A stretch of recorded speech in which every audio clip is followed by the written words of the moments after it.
On behalf of your Muscatine USBC and the Rose Bowl, I'd like to welcome you to the 2018 Youth Boys and Open Bowler of the Year Division 1 and 2.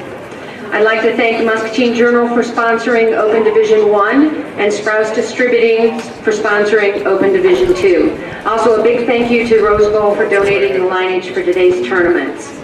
I'm going to start by announcing our young men in the youth squad. Qualifying number 12 with a score of 1947, Alan Stopper.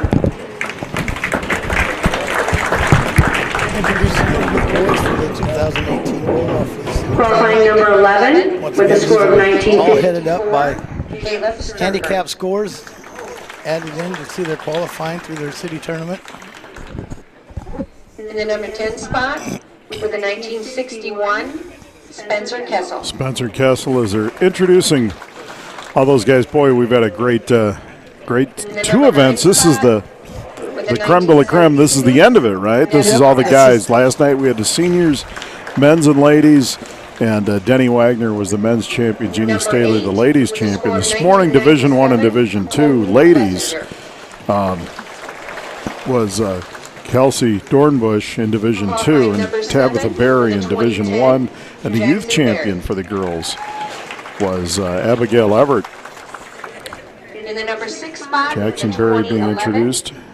Devin Grauwinkle. Devin Grauwinkle, he qualified 2011. And number 5 with a score of 2014, Levi Staley. If you've just joined us, this is Brian Musella being joined by Mark Sparky Fry. Qualifying number 4th with a score of 2057, Jonathan Been a busy Hooker. week in the last couple of days. We've got to see some great bowling. We got one more set to get through this. In the 3rd spot with a score of 20. What incredible hospitality here at the Rose Bowl. You local Muscatine bowlers are just people looking to have a good day. You don't have to be a regular to come down and enjoy this place. Come on down. Great food, great atmosphere, good place to bring the family. And our first place qualifier this afternoon with a score of 2176, Quentin Phelps. Quentin Phelps, leading scorer coming into this at 2176. They're fine sponsors that make this possible. Hearst Wall Biz, Landfear Construction, Gata Construction, H&H Construction, MCAC, L&L Jewelers, Jenny Lessinger, Barry Trekking, Bosch Pest Control, DW Improvements, and Millwrights for Hire. Thank you, folks, for helping us bring this to all of you. And this is streaming live nationwide. Yeah, I was telling you guys earlier, I got a phone call this morning from Florida. So it's reached out to a lot of people in a lot of different areas, not just around here. People appreciate being able to watch friends and family, if they're out of town or something, can still watch them bowl. And now they're going to introduce the bowlers for Division 2.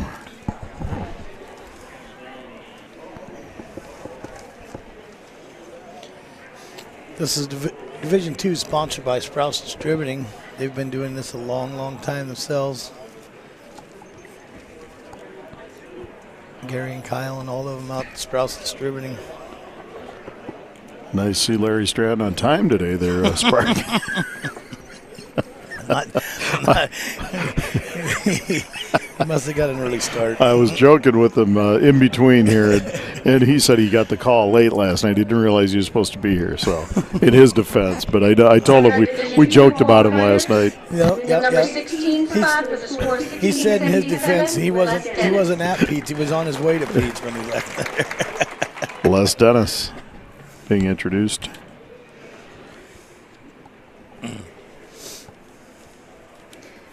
Qualifying number 15 with a score of 1713, Randy Gilland.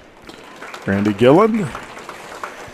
Employee here at the Rose Bowl, works behind the desk several nights a week. Been here quite a number of years.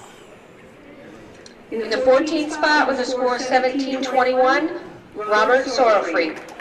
Robert Sorrowfree wearing the L&M Falcon shirt. Qualifying 13th with a score of 1727, Tony Gata.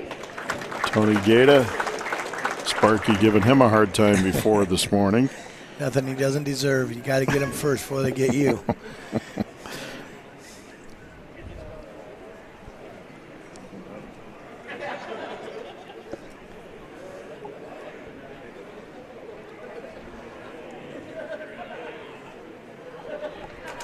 In the 12th position with a score of 1734, Michael Milder. Michael Milder rocking the Cubs shirt after the big Yu Darvish signing yesterday. Wearing them proud today. In the 11th position with a score of 1745, Randy Neighbor. Randy's a long-time bowler. Been president of our association in years past. He's now a member of the state board. We're trying to get him on the state board, I guess. Qualifying Retired 10th school with teacher. the 1758, Neil Adams. Neil Adams. His daughter is Kelsey Dornbush, the one that just won the Division II Women's. See if they can make it a father-daughter day then. The number Yep. 9 spot Impressive. with the 1761, Marty Mills. Marty Mills. Trucks Unlimited, Marty Mills. Qualifying number 8 with a 1772, Larry Stratton. Larry Stratton. There he is.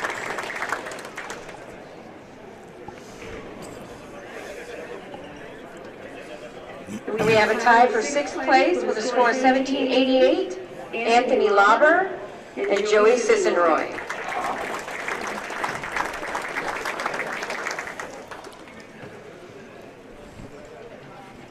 Sissenroy bowled last night, the senior Yes. division. So did Wangberg here. Yep.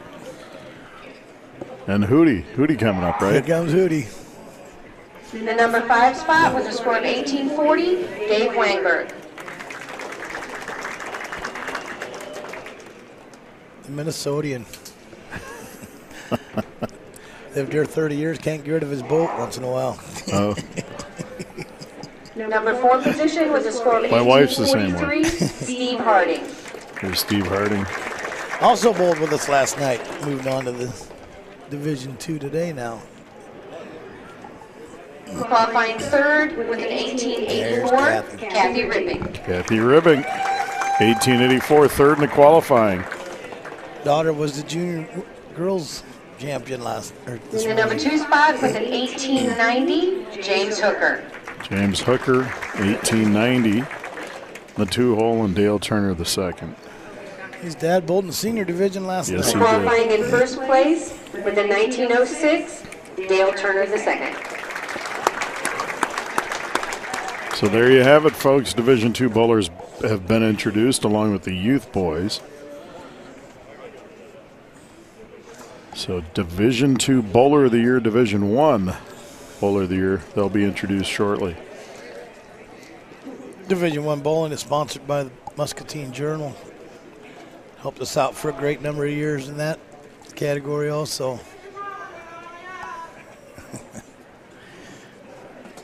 Linda's got to rally the troops now.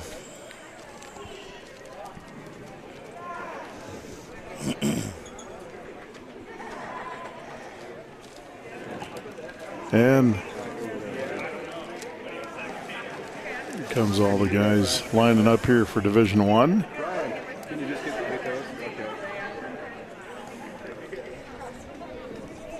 Got some big names, a lot of 300s on the bowling on the lanes right now. There's been several. Could we see one here today? We sure could. There's a Pretty Matt good Wagon, shot. Scott Berlin, Josh Anderson, Dennis Wagner's in the hunt. He's had several. Fred Bodeman, Tyson Frymuth, Jeff Swank. There's a lot of good bowlers out there right now.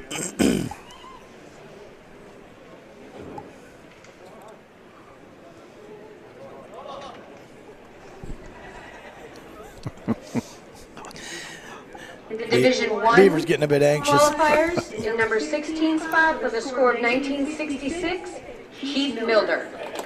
Keith Milder.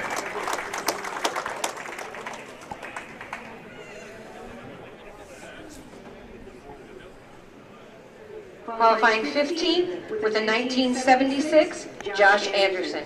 Josh Anderson. Big hitter there. He's going to school at St. Ambrose, got a bowling scholarship, bowling for them. Qualifying 14th with a 1989, Beaver Bishop.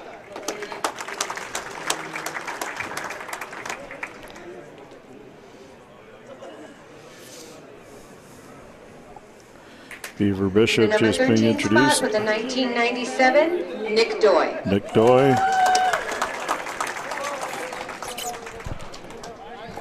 Bowling is his first bowler of the year. Qualifying 12 with a score of 2,000, Scott Berlin. Scott Berlin. SB. Here comes our phenomenal bowler, Matt Wagon. He's got history. He's got two national titles. They call him Qualifying the number Silver 11 with the Eagles 2016, to his Matt name. Wagon. Matt Wagon.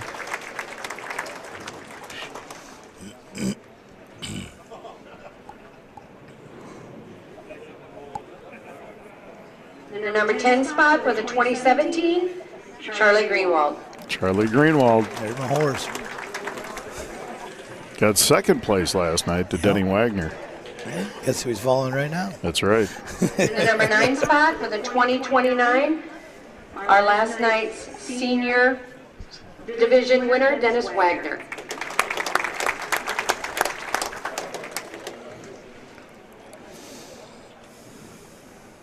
Now Brian Chapman, the bowling coach at Mustine High School. Yes, he is. Qualifying 8th with the 2035, Brian Chapman.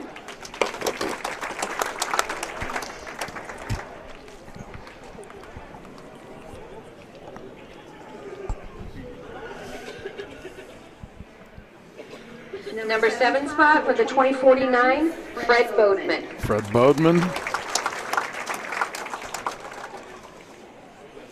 Mike Rauschenberger, another good bowler. These are all good bowlers. Never been here Qualifying myself. in Been 6th doing a long position time. with the 2054, I can't quite Mike get over that Rauschenberger. plateau. Spark, I want you to be in this. I'd love to do the commentary with you. Maybe in a couple of years, I can keep up with the old parts here in a couple of years, maybe. You got to spend a little more time on this side of the counter. Oh, is that how it works? It's not the counter that bothers me. It's what's sitting on the counter is what gets me all the time. I meant the lane side. You know? Oh. Jeff Swank. As we're getting to our top 4 qualifiers now. In the number 4 spot with the 2080, Jeff Swank.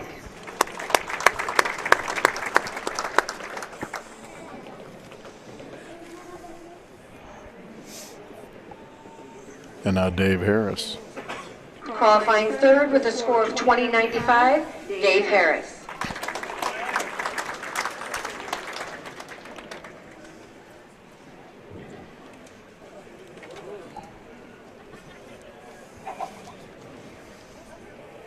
Qualifying in the 2nd position with the 2103, Jerry Wilkins.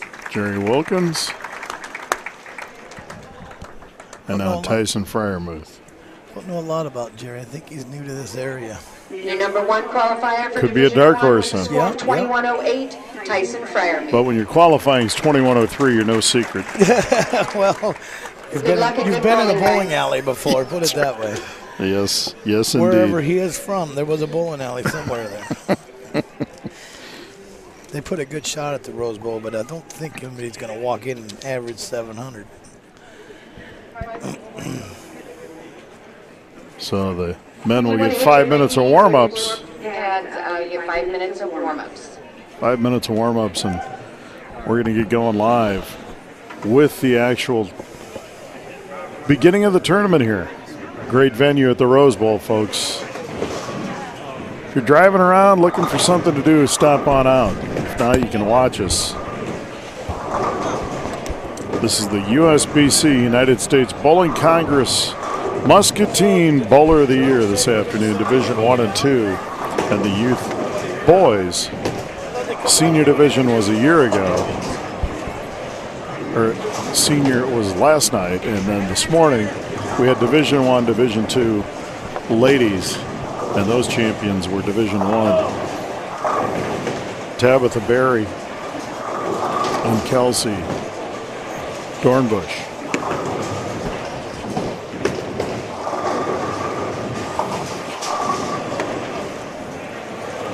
And now we feel like we're back in the alley. We got noise great. Pins are flying. Pins are flying everywhere. Yes, thank you. Great hospitality at the Rose Bowl as always. Take a look at these trophies. Beautiful. Yeah. Nice piece of glass. Yes, Something to be put on your mantle, be proud of. you bet.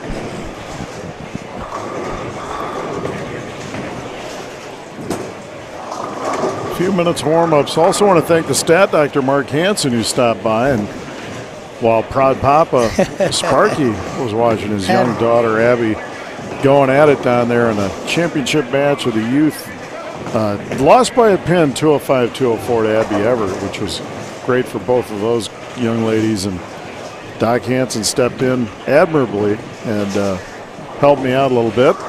He's done this bowling game once or twice himself. He's familiar with what happens here. And I don't know where he went. He must have been hiding after that. He thought, I don't want to be hanging around him anymore. He pulls me into this. Well, his coat's gone. Is that his coat? His coat was here. Oh, okay. Yeah, it's gone.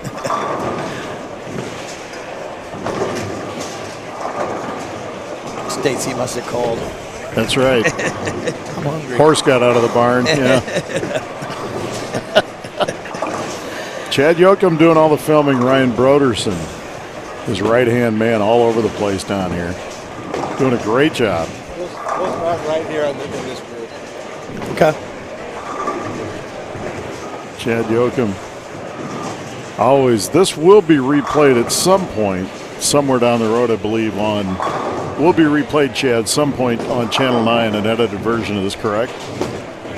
Okay, this will be on Public Access TV 9 and 709. Somewhere down in the future when Chad has a minute to go through it and edit it out, it'll be there for you. Second alternate. There you go. Who is it?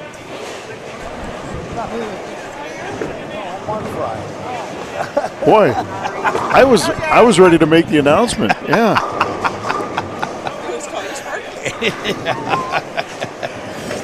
That's all right. True fact, nobody knows my That's the real problem name. is when you have a nickname, that's actually not a bad thing. No, it's not. Yeah. You know, if your name's in the paper, they won't know you. Like they know you as your nickname. You know. Funny story. My wife, when we first met, she was telling people that at work that she was dating Mark Fry.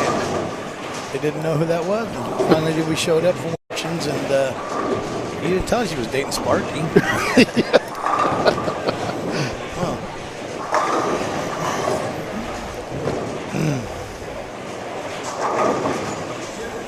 Some great bowling. Going to go on right in front of us here as you've got Fryermuth, Wilkins, Harris, and Swank in lanes 27 and 28. Once they get going.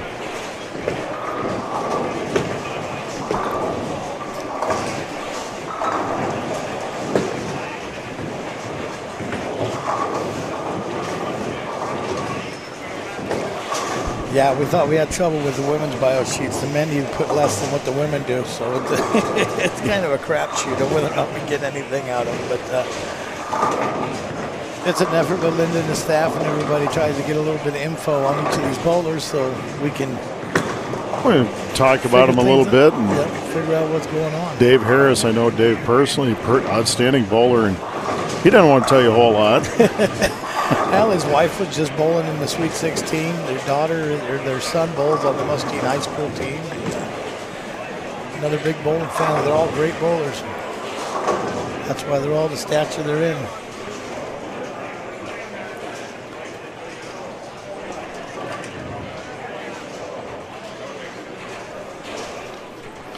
And that sound of silence means we're just about ready to go.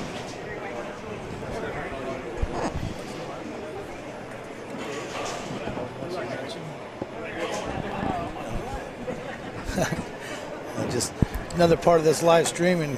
One of area's great bowlers, Gary Wagner, the third, I believe it is. He's in the military over in the. Sorry, Red Dog's going to give you some grief, Brian. Yeah. That is the sandbag. You were sandbagging in the warm-ups. Yeah. I believe Gary Wagner III, I think he's in Hawaii still. He's stationed somewhere. But anyway, he's watching our live stream, and I guess he wanted to hear his name on the. Well, you mentioned it. Go right ahead. Where is he? Where is he at? I believe he's stationed over in Hawaii. It's where he had been. I'm not sure where he's at right now, but he's still in the military. He's bowling. He's bowling for the Army itself, literally, and he's following a career in bowling in the military. God bless him for serving our country. Good job, and I am a little jealous that he's watching from Hawaii when we're 2 degrees with 10 inches of snow on the ground. But thank you. What I do? You said you're a little light. First time I've been light. No, in I'm my talking life. about.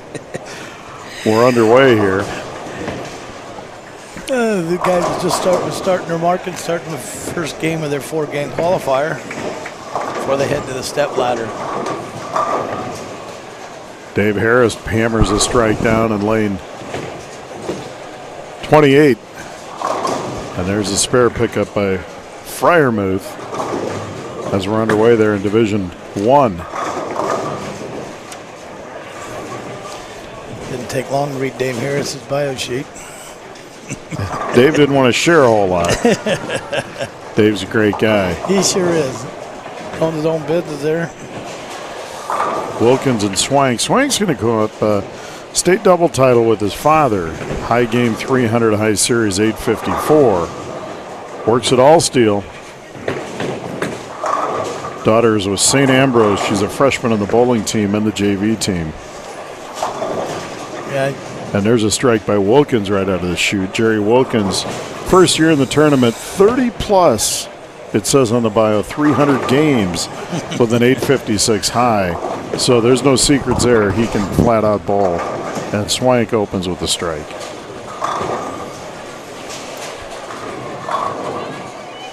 Harris now working on one. He'll see if he can double it up here.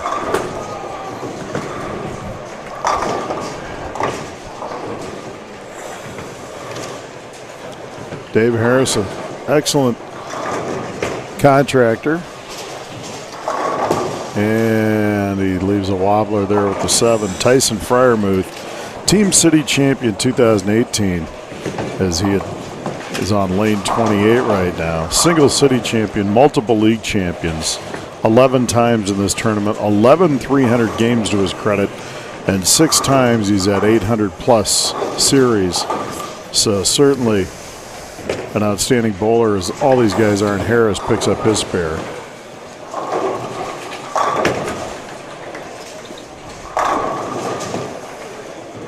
And now Fryermuth.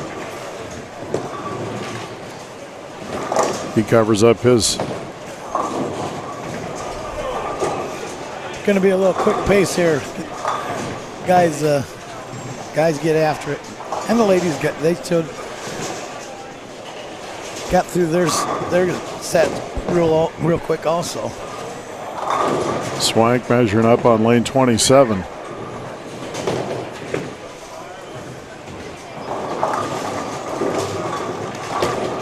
Couldn't get them all there. Just didn't like his follow through.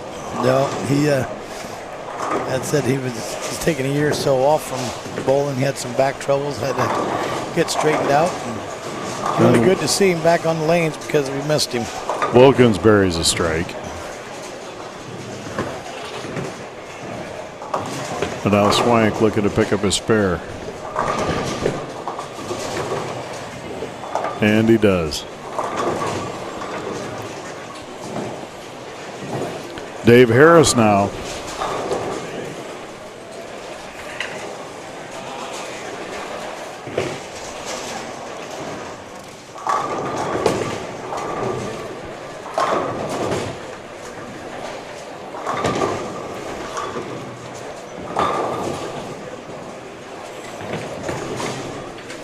Harris with his approach. And he hammers a strike down on 28. And now Fryermuth.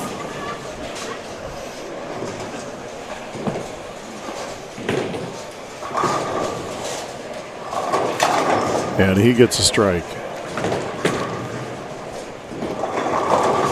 A lot of hurt in the pins early here. Yeah. They have like relief pins back there, Sparky, to go grab. So. Well, years ago I worked in the back myself, and I'll tell you what, when you could tell when some of these guys threw the ball, because when you're sitting back there in the back and all of a sudden they go smash right there, you don't get much sleep. I'll guarantee you that. Swank leaves a 10 there. I didn't know if they had, like a medical trainer. Maybe these pins want to take, an injury timeout. There's Wilkins, and trying for the turkey, doesn't get it. Jerry Wilkins, 30 plus, I believe it's at 30 plus 300 games. Yeah, like I said, he's 30 plus. That's just somewhere over 30, right? Swank gets his spare. Jeff didn't elaborate too, but I bet he's pretty close to those numbers for his 300s also. Jeff's had a lot of 300s. And Wilkins rubs out the spare there.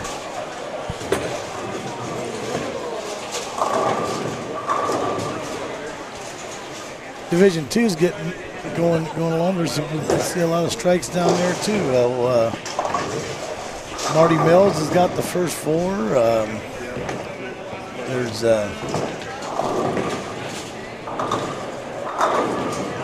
a strike by Friermuth. He was a leading qualifier coming into this, just 5 pins ahead of Jerry Wilkins. And now Dave Harris in lane 27. Marty's got 5 now.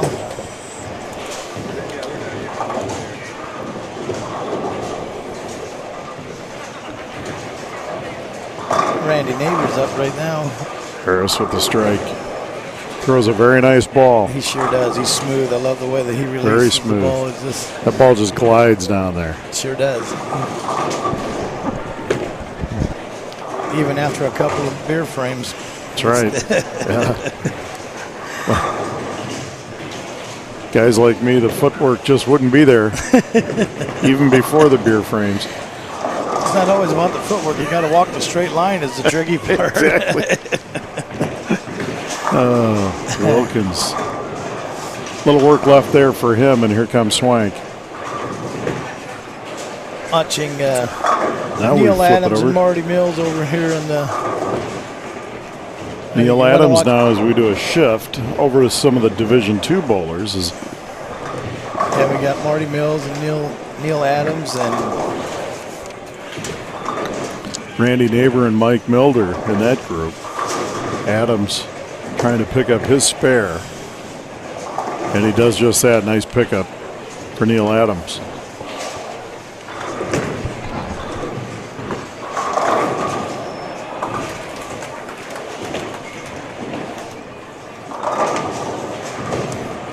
And there's a strike. that's Marty Mills again. That's Marty 6 Mills, in a row for him. 6 in a row. Outstanding. Marty Mills participated in this tournament in 13, 15, and 2018. Truck technician at Trucks Unlimited, high game 279, and a high series of 715 for Marty Mills.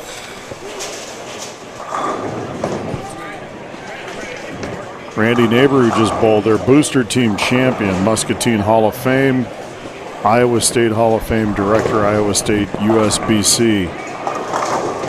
And Adams gets a strike in lane 20.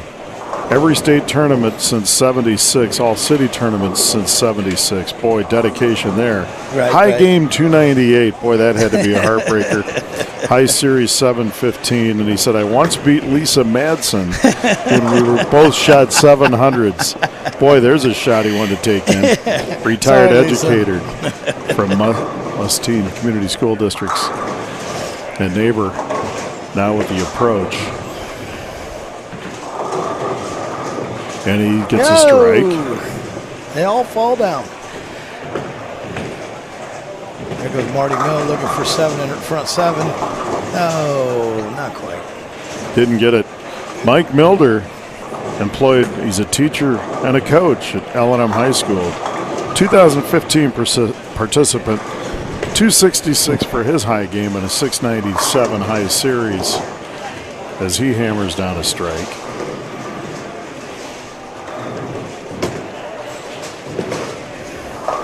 And now Marty Mills proudly sporting the Packer shirt. As I've got my Bear sweatshirt on. Fun rivalry, that is. Yes, it is. And he picks up the spare. I'm a Steeler. Of course. Black and gold. I I'm believe black and gold. married a Steeler fan. Her parents were from Pittsburgh.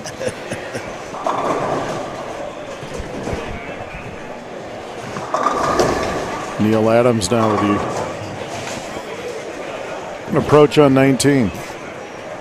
Neil's been in the tournament, looks like on his sheet, 2009, 2011, 2014, and 2016. And he hammers a strike home. I know he didn't put this down, but I believe he's also been part of the L&M bowling coaching for a few years, helping out the youth, getting them to their tournaments, do some dedication. He's not the head coach, that's Al Jordan, but Neil helps out.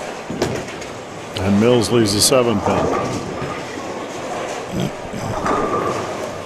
Great bowling all day. Been great bowling all weekend down here at the Rose Bowl. Seriously, folks, you got to check this place out. If you're not in a bowling league, don't have time for one, that's fine. Just come down, bring the family down on occasion. Come down and watch some bowling. Plan your parties. If you got youth parties for your kids, your grandkids, what a great venue to have a private room, a party, a bowling party down here. That's one great place to take a bunch of kids. They have a lot of fun at the bowling alley. Have their glow and bowl on Friday and Saturday nights. That's a lot of fun. They turn out the lights and they make a lot of disco. For those of us that are older, disco lighting going on out here, laser light show, and they have music jamming. It's a lot of fun for the teenagers and stuff. Adams now, lane 20 as he lines it up. And he gets it to fall. Another strike for Adams.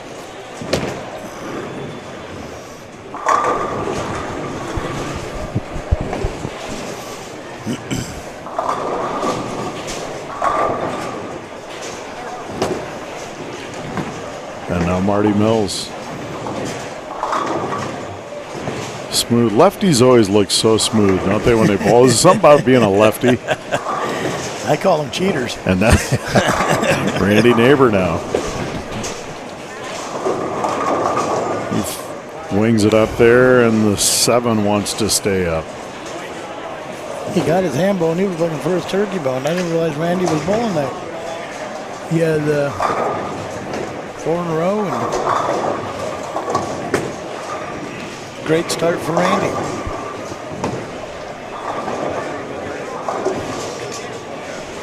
Looks like that whole pair's lit up. Oh, yes, Marty it is. Milder, Neil Adams. They've all got And multiple Neighbor covers up strong. the spare. There's no messing around here. No, this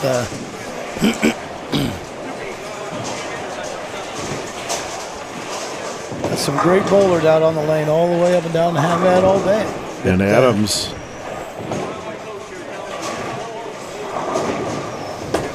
has 2 stubborn ones there. Milder up now.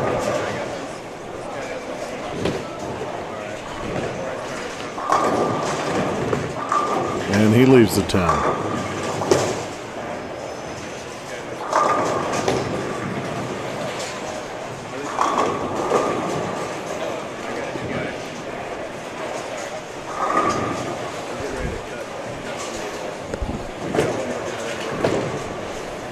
Adams looking to cover it up, and he does. He picks his spare up. I was meant to ask you, Brian, this monitor that we're watching the bowl on, do you guys have something like that when you do basketball games No. or anything like just it's all No. just Fortunately, I get to sit courtside at home. oh yeah. There are some venues where I'm always away. And now we're switching back over to Division One. But the press box, I always, for football, use binoculars just so I can watch the football. Right. Because if I don't, even though I can see the players running, I always have to watch the ball.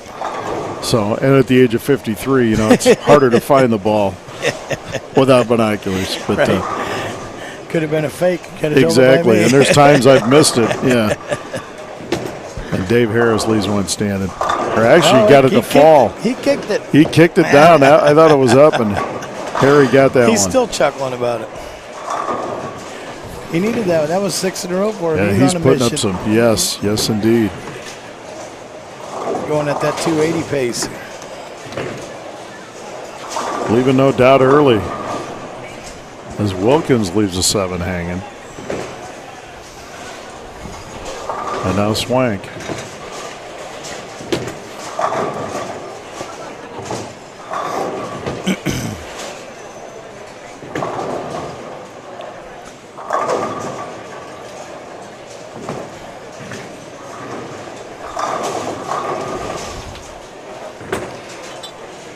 Wilkins will look to get his spare. Looks like Jeff's going to try a ball change here. Going to get that butterscotch ball out. Wilkins covers it up. That's how crazy bowling gotten anymore, Brian. Those bowling balls, actually some of them have sense to them. That one smells like butterscotch. There's that one smells like black cherry. It's crazy. Wow. Why you want your bowling ball to smell, I don't know. I'm not going to smell it. Somebody evidently thought somebody wanted to. I did not know that. First time a guy brought one up to me, he said, smell my ball. I said, I'm not going to smell your bowling ball. Why would I smell your bowling ball? It smells like black cherry.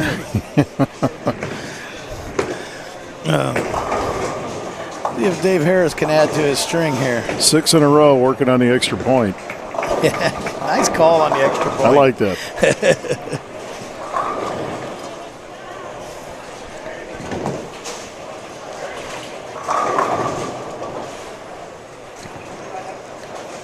So boy, that's smooth gliding down there. The 7 won't drop this time.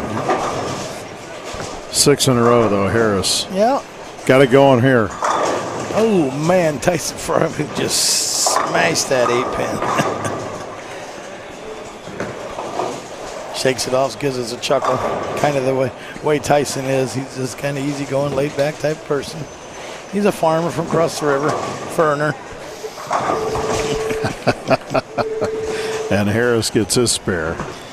Watched by his mom and dad sitting back here. Tyson, mom and dad, Lane and Joyce. Fryermuth picks up his spare. And now Swank step in on 28.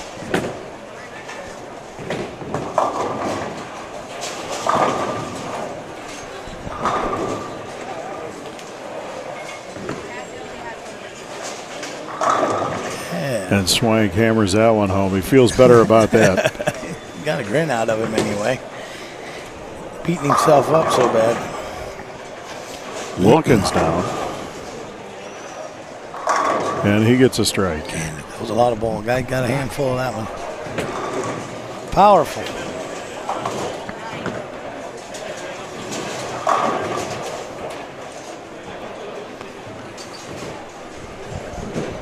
Bowler of the Year, folks. USBC, United States Bowling Congress, Muscatine. Division I and Division II. Fryermuth now. And he gets a strike. 8-pin fell that time. Oh, it didn't? 7? Oh, it's 10th frame. Never mind. What are we waiting for? Dave Harris steps up.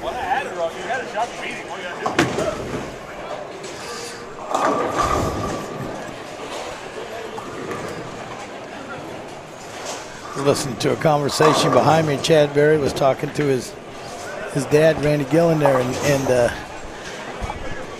his grandson, Randy's grandson's bowling down there in the junior leagues, and I think he was making a comment he needed a spare to beat his grandkids. There's pressure. Yeah. Fryermuth with a strike. But you also got to remember that family, the huge bowl. His grandson down there is. We're going to cut to the junior league.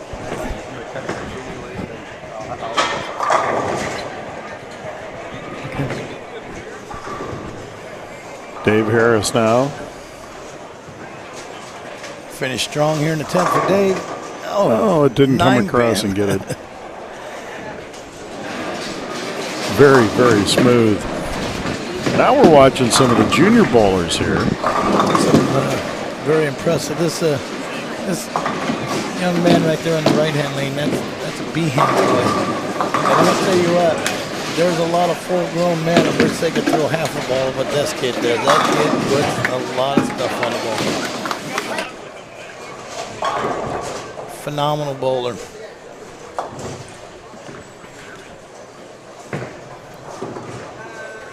Yeah, those guys very smooth there.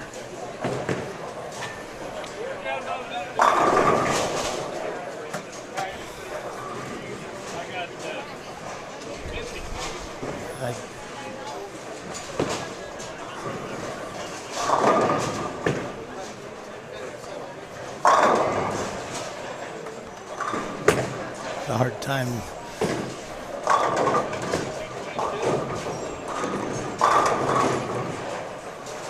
There's a strike.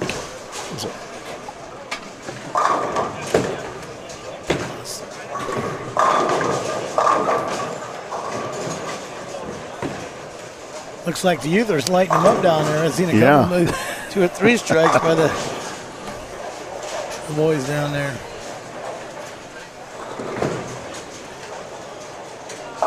Split there.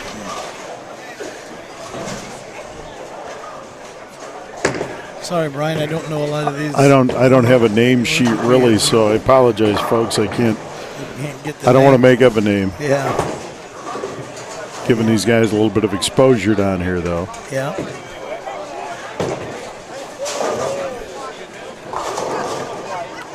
As game 2 has started in Division 2, and game 1 wrapping up in Division 1. So pretty quick pace here with these bowlers right now. And now back to Division 2 here.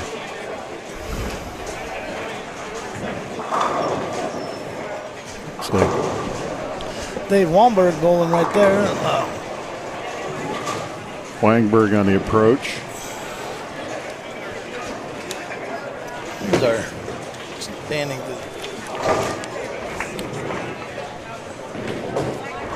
Roll off with the boys. After one game, Carter Riley 305, Jackson Berry 261, Noah Miller 250, Quentin Phelps 234, along with Levi Staley. Devin Grauwinkle at 233, Caleb Sturbenz 226, Alan Stauffer 224, Jonathan Hooker 220, along with Colton Lessinger, Devin Lorette 200, along with Spencer Kessel. And that rounds out the boys in their first game. Larry Stratton now up. Larry Stratton, a couple of 300s to his credit. That's what he lists. He just listed that he has participated in this before. Joey Sissenroy, Teen Division I singles first place, Division II doubles first 2 different times, and Division II team first place 3 times, 10 previous appearances. In the Bowler of the Year, finished second twice. High game 288, high series 759, retired from Monsanto. Anthony Lauber, first time bowling in this tournament, a high of 279 and a high series 699. So, excellent bowlers all the way around. Dave Wamberg, Bowler of the Year Division II, and he's at MP&W as an electrician. He rolled with us last 279. night. He was here with us last night too. Yes, yes he was. Senior division. We haven't seen the Division II first game scores yet, so we'll give those to you as soon as we get them.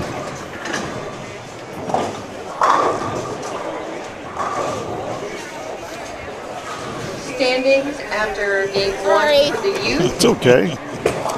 In All fourth right, place, Division II. Quentin Phelps with Boy, 234. Anthony Lauber, 235 right out of the gate. Larry Stratton in second with 234. James Hooker, 228. Randy Neighbor, 227. Those are your top 4. And Marty first Mills, place, Carter 222. Riley, Mike Milder, 305. 213. Dave Wangberg, 210. Neil Adams, 202. Joey Sissenroy, 196. Randy Gilliland, 183. Dale Turner II, 158. Kathy Ribbink, 156. Robert Sorrowfree, 149. Tony Gaeta, 144. Les Dennis, 143. And Steve Hootie Harding, 137. Third place, James Hooker, 228. Second place, Larry Stratton, 234. And first place, Anthony Lauber, 235. Okay, it's like There's Stratton on lane 19, and Larry hammers home another strike. He's bowling well. Sits in second place behind Lauber. here's our Division I lineup, Brian. Up to the game one. Lauber now, who leads. And he leaves an open there. Matt Wiegand, and you mentioned him, right before we started, rolled a 268 in game one. Josh Anderson, the fine former Muskie, 267. Dave Harris, we saw a lot of him, 249. Beaver Bishop, 245. That's your top four. Tyson Fryermuth, 237, along with Charlie Greenwald at 237. Jerry Wilkins, 233. Scott Berlin, 221, along with Keith Milder. Brian Chapman, 217. Jeff Swank, 215. Fred Bodeman, 206. Nick Doy, 202. Denny Wagner, 183. Grant Greenlee, 180. And Michael Rauschenberger, 172. And those are your Division I scores. Boys are off to a pretty good start. A lot of big scores. I was watching Josh Anderson's up there bowling here right next to us, and he's Very smooth. Stratton. I think try and count the revs on the ball when it comes out of his hand once. I'll tell you what, that baby is flying. If he gets a whole handful of it, it's impressive to watch it go down the lane. And now Sissenroy. Josh is a great ambassador to the ball, our area and everything. He's a great Muskie baseball player. He played or was on the Muskie bowling team. This scene was Larry Stratton trying to pick his spare up here. Looking good, and Larry knocks him down. Dave Womberg's going to have his shot at it now. Sissenroy misses his spare attempt, and now Dave Wangberg.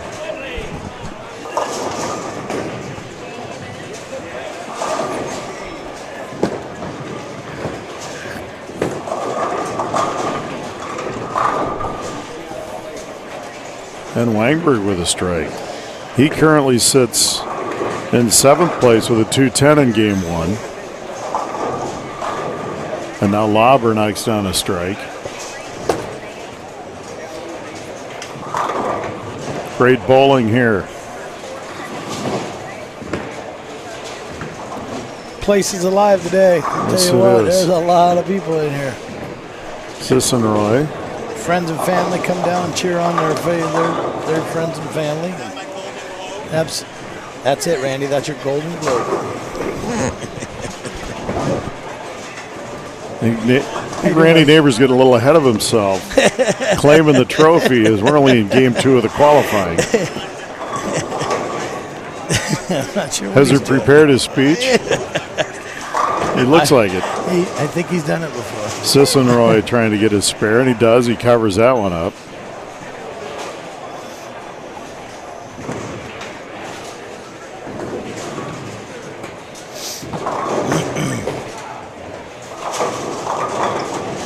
Chad Yoakum in the house. And his top-notch crew, Ryan Broderson.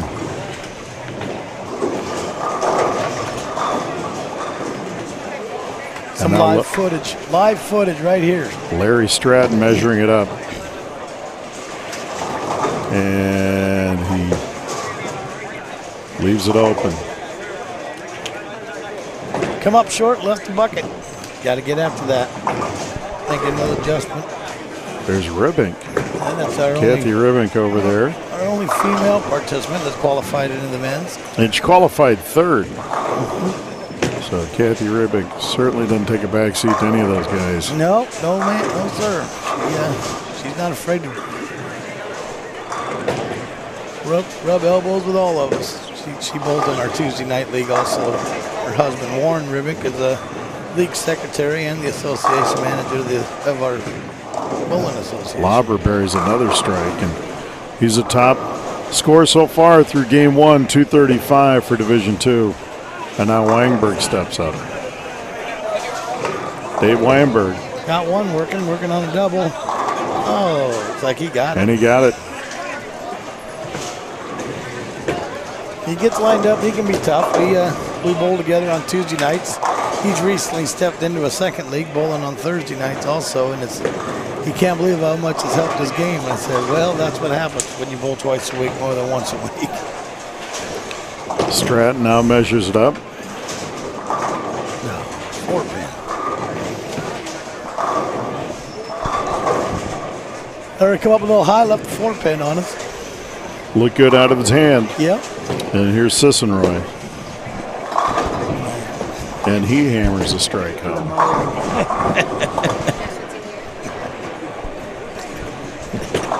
Don't light a match. Yeah.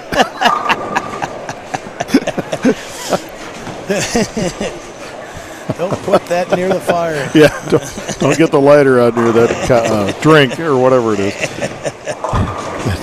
There's Stratton trying to pick a spare up, and he does.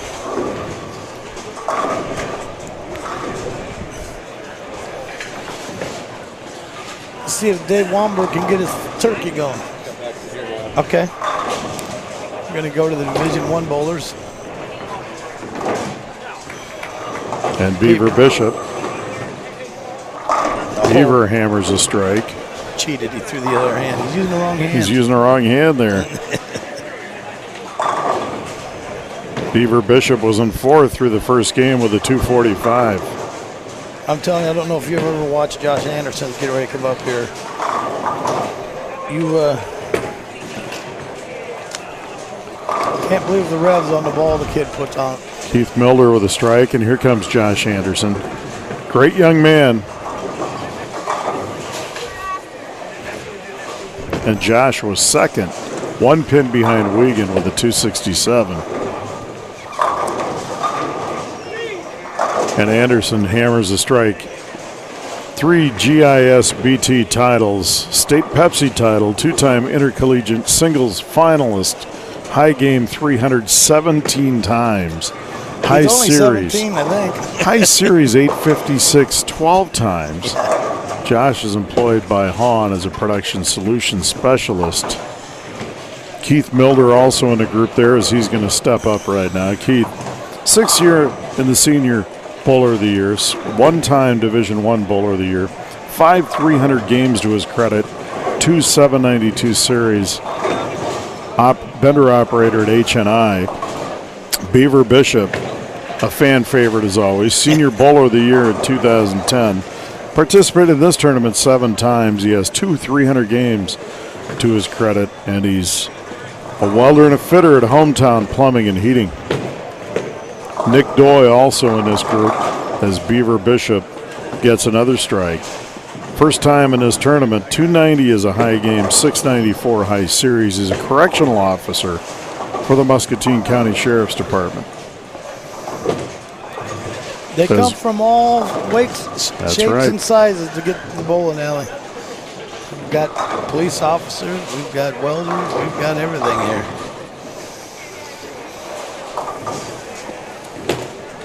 School teacher bowling over here in the junior league, in the Division II.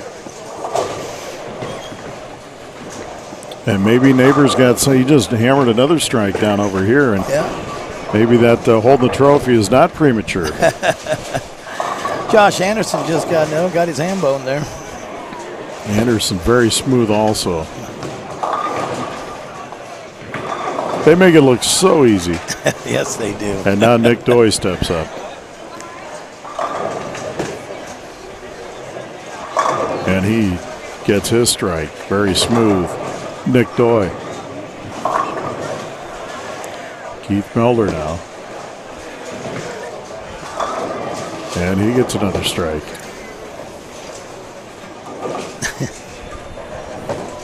Strikes are wild. Beaver Bishop's turn. Yeah. He's thrown a couple of them before in his life, too.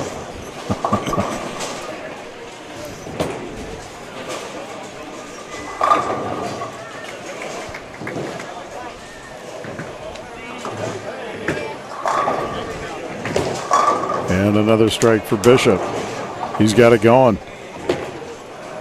And that's a turkey for Beaver.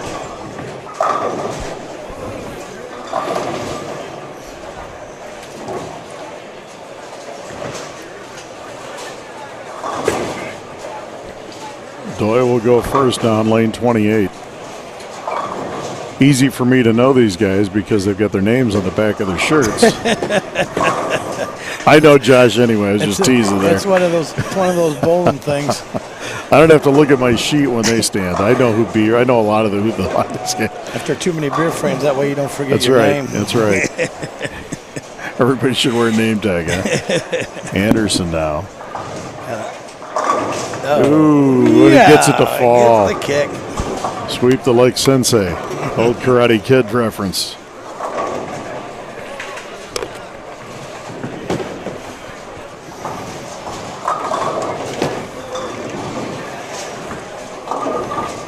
And now Beaver Bishop. Division II actually going at a little quicker pace than D1 here. Not sure whether we got a little later start. It's And got Bishop. through warm-ups, intro, and everything else, and it hasn't been. I ain't sure what happened there. And now Doy. Oh, 7 stands.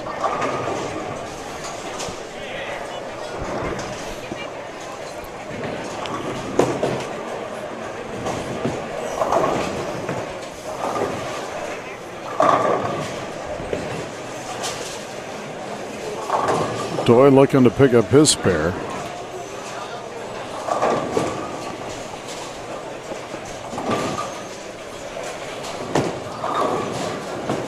And he gets it.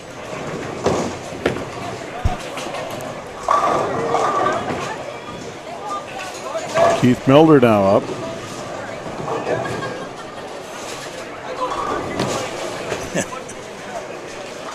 And he gets another strike. Milder with the turkey. they're getting them, lighting the place up down there. See what the Beaver can do. Beaver wants to get his turkey bone. Had a little slow start on this game, but looks like And the 7 stands.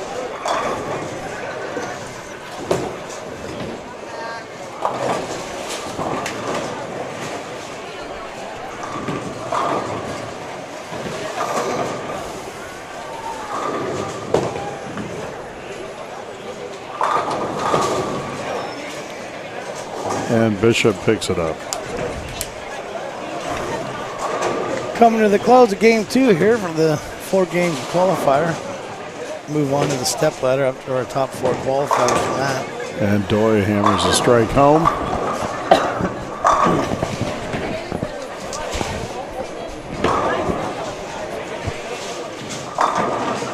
And now Josh will jump into the 10th frame, working on, is that 6 consecutive strikes? Yes. I think this is his 9th frame, I believe. Is it the 9th? Yep, this is the 9th. This is the building frame. The building frame. Oh, when he gets it, boy, there's some pin action. You see that? 7 in a row. 7-10 was standing there looking at him, and they both sent messengers and knocked him down. Yep. And the extra point splits the uprights. Splits the uprights. 7 in a row.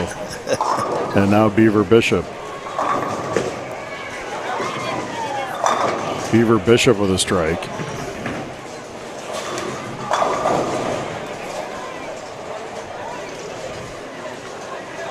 Keith Milder now. Good ball there, and he gets another one.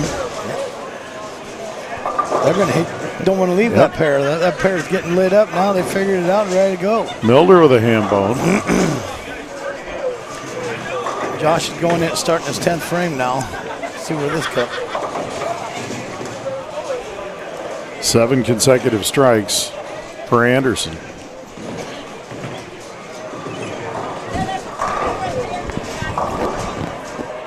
And not this time. Did you hear your mom call me this morning?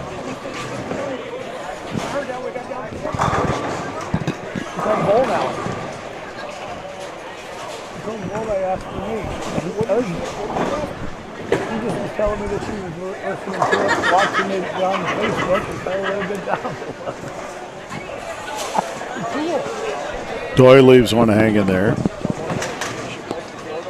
Yeah, I told her.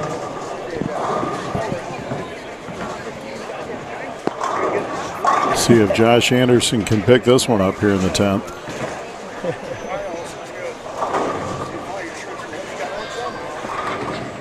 We had trouble at the beginning of it, getting it going. I think that's probably part of the problem. And Josh can't pick it up. 7 straight strikes, but he's open in the 10th. Still a great game for Josh Anderson. He's not happy with himself, though. Yeah. And now Doy, and he covers up his spare.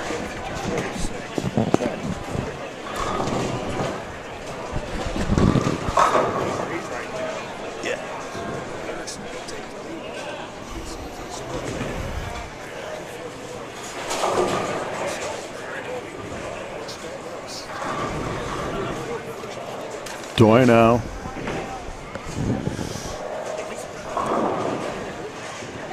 To finish a 10th. Yeah. Yeah. And he gets a strike. Look, Division II's getting ready to start their third game. We'll get some scores to you here as soon as we can get to them. Milder now. Give him some airtime. And now Beaver Bishop.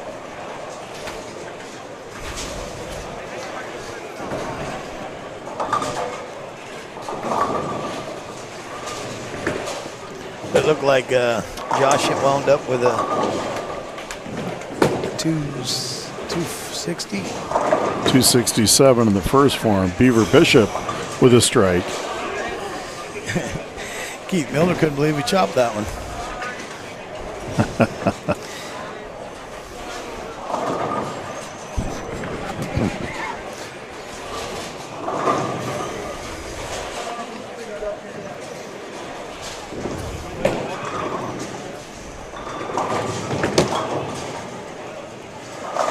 And Beaver Bishop with another strike. That's a turkey for Beaver.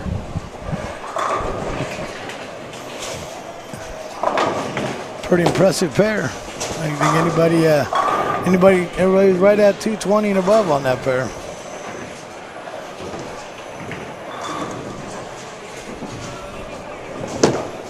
Game 3s have started in Division II.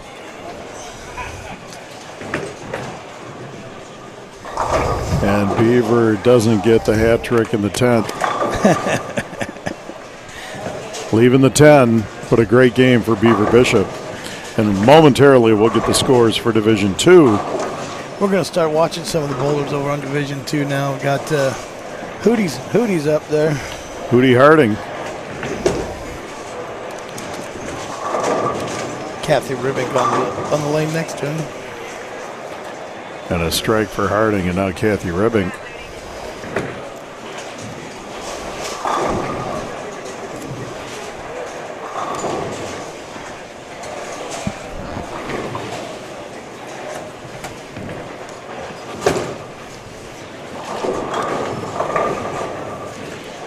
Steve Harding, Hootie Harding, works at Mid-American Energy, and it's about all the information he gave us here.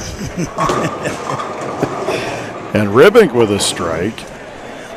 And now we have our scores fresh off the press for the second game, and we'll tell you who the leaders are through 2 games in Division II. James Hooker with a 279 in Game 2 is on top at 507. Larry Stratton, second place, 449. Randy Neighbor, third at 433.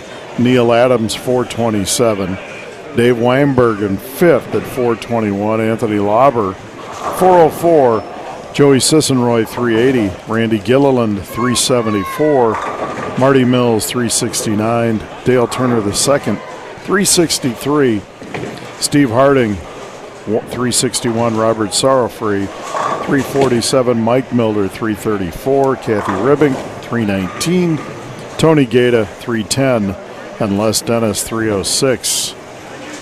So there you have it, folks. You get your top 4 again. James Hooker, Larry Stratton, Randy Neighbor, Neil Adams, Dave Wangberg in 5th place. James Hooker. State and Cities participated in this many times as high games, 279 and 749 high series. He is employed right here at this great venue, the Rose Bowl. Dale Turner II, all event winners and singles winner for 2011-2012 in the Mustang City Tournament. It's his 6th year in participating in this event. His high game is 298 and a 721 series. Employed by CDS Global.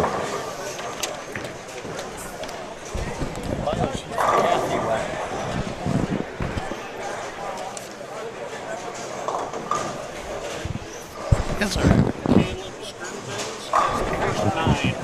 Caleb Sternbenz, 9. Youth, yeah.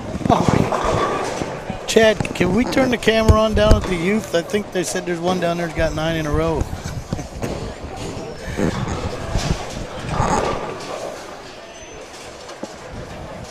Now we're looking in the youth section here. Apparently we've got It's Caleb Sternbenz. yes.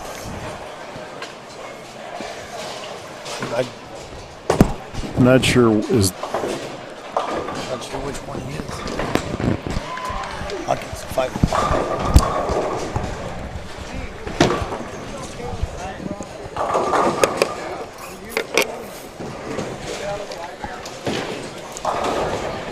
I'm trying to find him on. I don't know which one.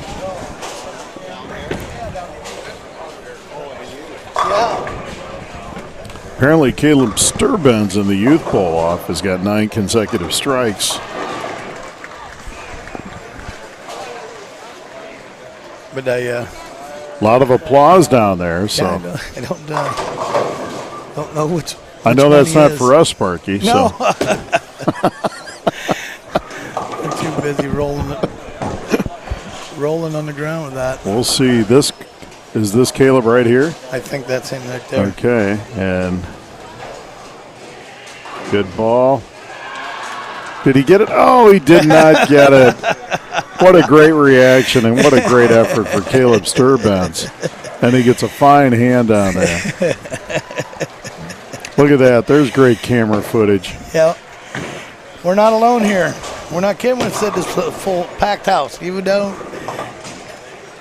Yep, great bowling even by our youth here tonight. good today, for too. him. Boy, would have been something if our first 300 game of the we're tournament was coming- out of the youth group. Coming down to the junior leagues.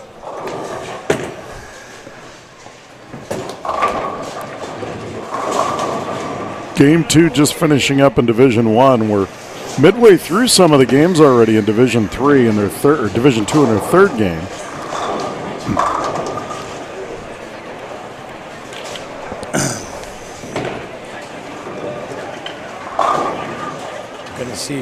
Gonna see my hometown hero bowl and come up here on our highlight pair in the Division 1. Matt Wiggin, Scott Lynn, Charlie Greenwald. Lots of great bowlers coming in here. Kathy Ribbing picks up her spare.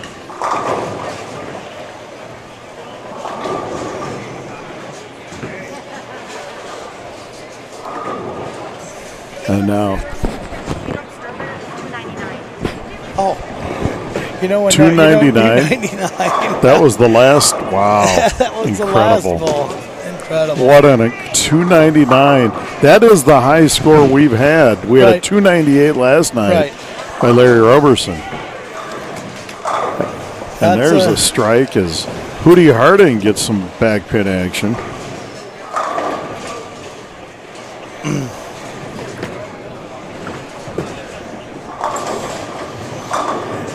And now Kathy Ribbing. Kathy, one of our board members, does a lot of extra stuff. Works for the Rose Bowl, actually. Also, she does a Oh, lot and of she leaves the 10. bowling promotion.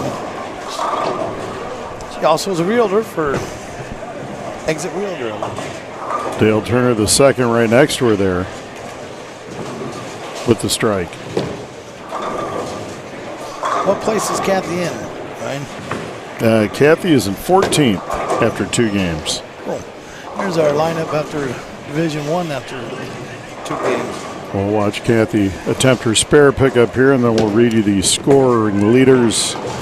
Division One after Game 2 as Kathy picks up her spare. Game 2, D1 in the books. Matt Wiegand still on top, 514. Josh Anderson, 508.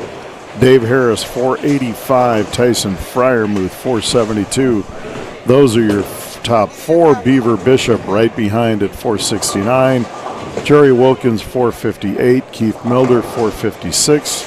Jeff Swank, 452. Charlie Greenwald, 437. Brian Chapman, 434. Grant Greenlee, 432. Fred Bodeman, 430. Scott Berlin, 421. Nick Doy, 418. Denny Wagner, 410. And Michael Rauschenberger, 394. So Wiegand, Anderson, Harris, and Fryermuth, your top 4. Beaver Bishop, 3 pins out of 4th place.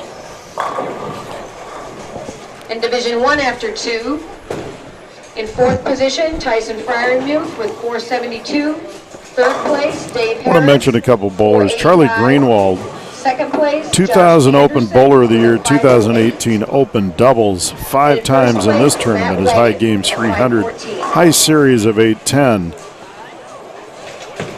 Sheet metal worker at Bill's Heating in Moline.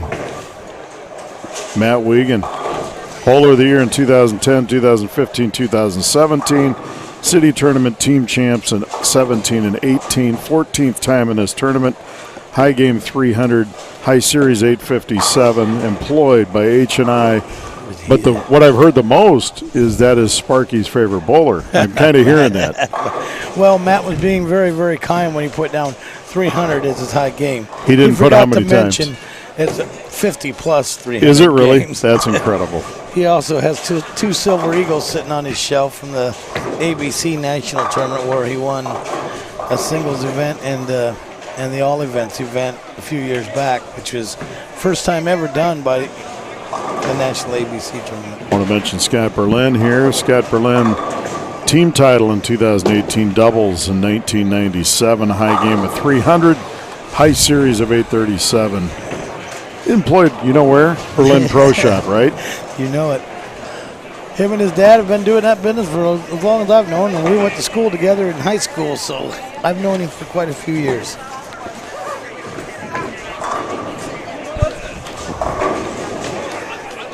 Now we're looking over here. Watching Kathy and Dale Turner the second.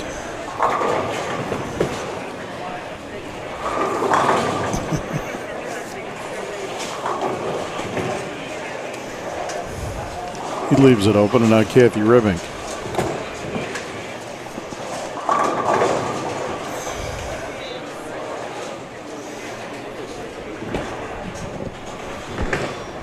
He's got them all right here in front of us, Brian. Lauber. And he left it open in the 8th, but he started with 7 straight strikes. Well, I'm talking about over on lane 20. Oh, yeah.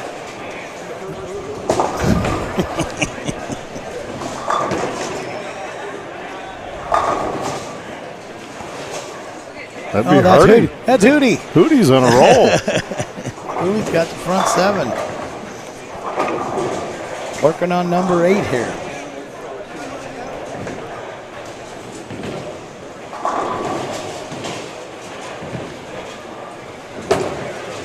There's Larry Stratton right in front of us. That one got away from him a little bit. And now Harding working on his extra point. No, you jinxed him. Way to I go. jinxed him, and he leaves the 7 hanging. He tried to split the uprights. It looked like there for a minute. Or he did. No, that's not his lane. That's next to him. James Hooker left the split next to him. Hootie got out of his. Hooker with a nice try, though, Yep. to pick that one up. Had the right idea. You got to hit the left-hand side of the pin, knock it over to the right. And Stratton buries his spare. And now it's up to Harding.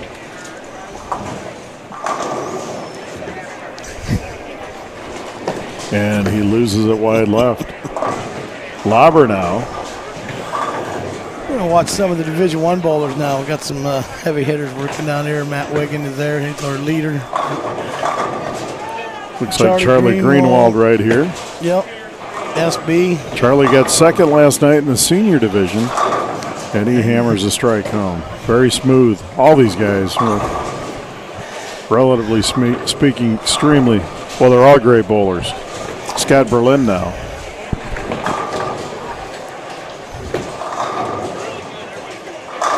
No. A few years ago, that might have been a few extra words involved in that shot. And, I think he's lost his hair and he lost his gump.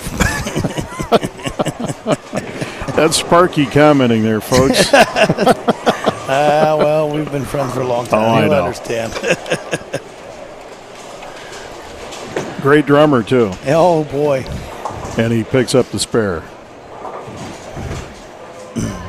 Heard those guys many a nights. Yeah. Back in the day. Blind Alley. Blind Alley. Spectre. And Yep.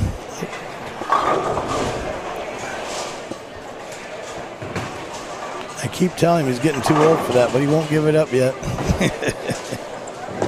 Matt Wiggins is Oh, smashed. strike is. He leads it after two with 5:14. That's a pretty impressive score. I figure 5:14. 257 a game, Yeah, that's and he's just warming up. yep. But Anderson only 6 pins behind. Denny Wagner just hammers home a strike. He was our senior champ last night. Keep wanting to say a year ago. It was just last night. Last night. I know it wasn't that long. It was only 5 or 6 hours of sleep ago. And Sparky, what time did you get here yesterday? Oh, about 3:30, quarter Okay, 4. you get here at 3:30 in the afternoon. You worked all night, then you did some indoor work, and then you plowed this morning. Did you ever go home? Yeah, I went home. Okay. I got 5 hours, Yeah, whether that- I need it or not.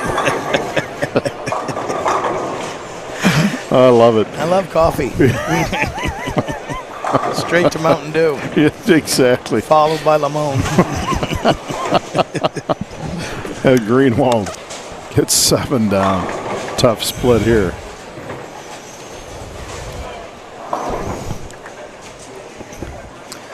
The other partner on that pair is our last night's champion, Dennis Wagner, Yep. who happened to have the front 5.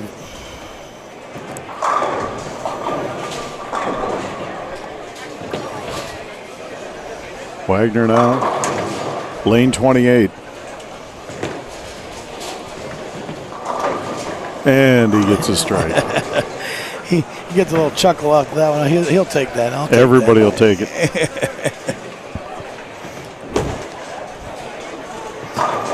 Matt Wiggin up. Matt has kind of a unique kind of approach and style to his bowl, and he is great, but his mechanics is everybody wants to make fun of him all the time with his gyrations goes on right before he gets there. But it all works for him evidently. All he does is win, right? And there's another strike. He's clearly in the zone. Yes, he is. And now Greenwald. And He's he right. gets another strike.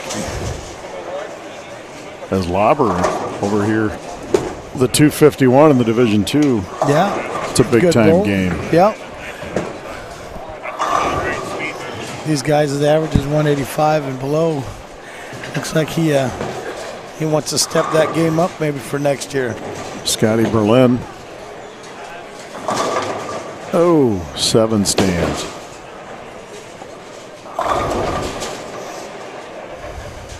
Just missing. You can tell he's not happy with that.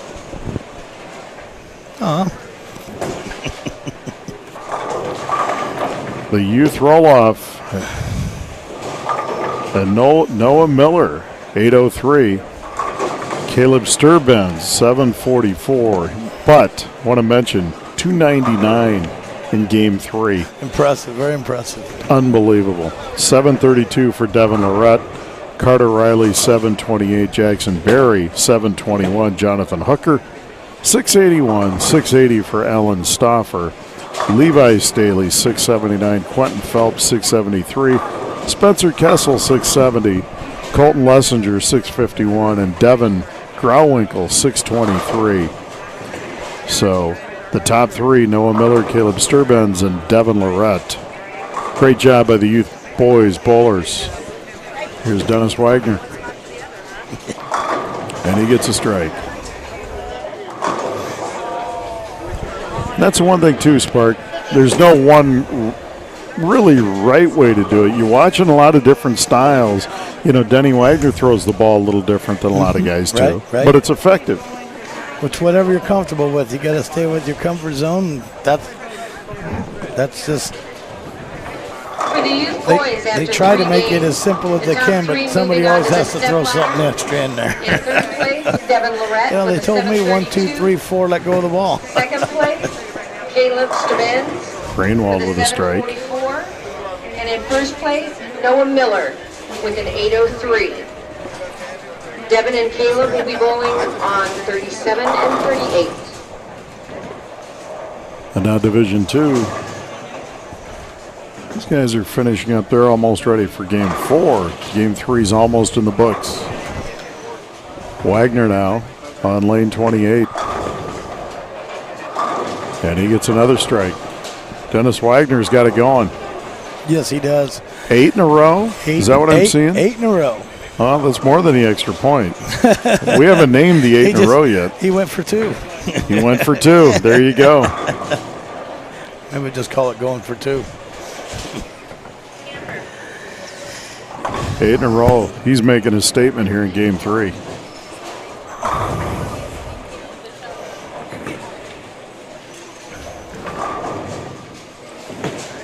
And now Wiegand.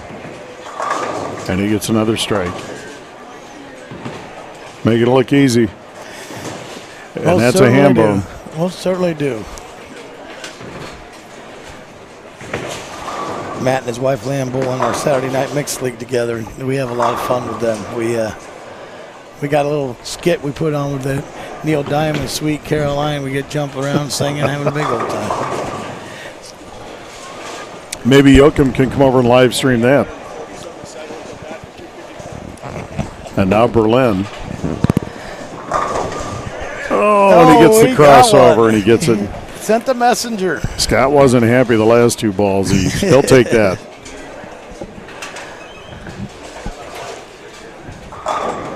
And now Wiegand on his approach. Let's see what Dennis Wagner can do. He's getting ready for his approach too. See if he can get 9 for us. See if he can beat the youth. Yeah, that's just it. Sturbens threw a 299 up there. A little pressure on these guys. Oh, and he didn't get it. Wiegand couldn't get 5 in a row there. His messenger failed.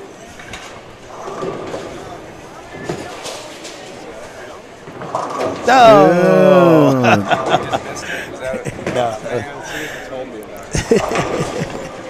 We had a camera in it. Great try by Denny. Had the first great run there. He got the front 8. First 8. Left the 6-10 there. Still can come out with a very respectable game. Ryan Broderson all over these great bowlers here. And Wiegand covers up the 10 to pick up his spare. That's a good group right Yeah. Now Wagner. And he picks up his spare.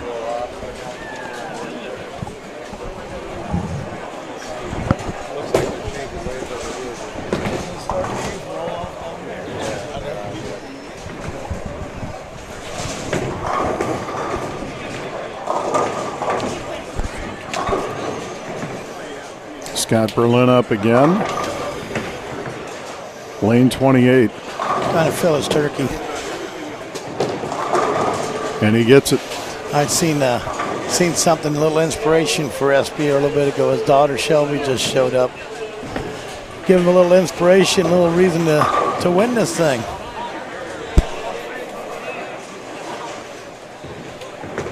Charlie Greenwald now. As Beaver Bishop hammers a strike home in lane 29. Now it's Greenwald. And he gets a strike. These are Division II after Game 3 qualifiers. Division II, Game 3. James Hooker's still on top, 729.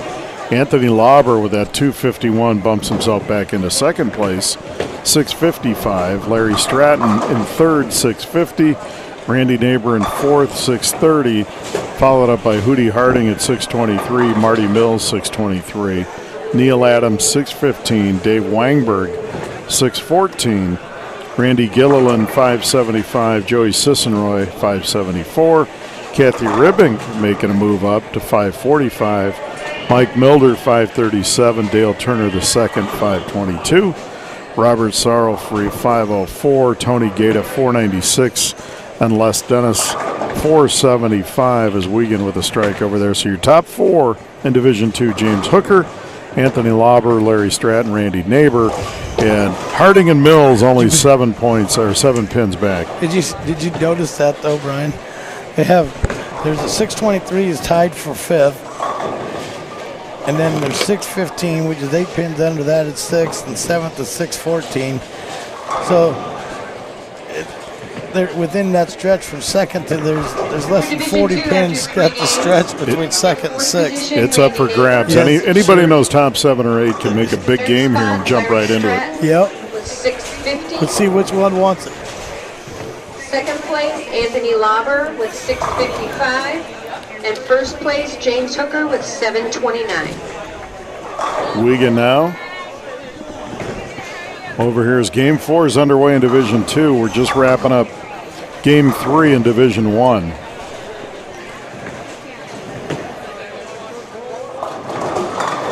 Oh man, Wiegand Matt leaves it. sticks an 8-pin.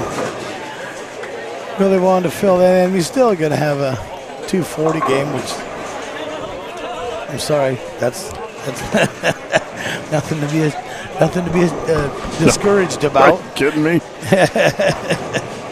250, 250, 240.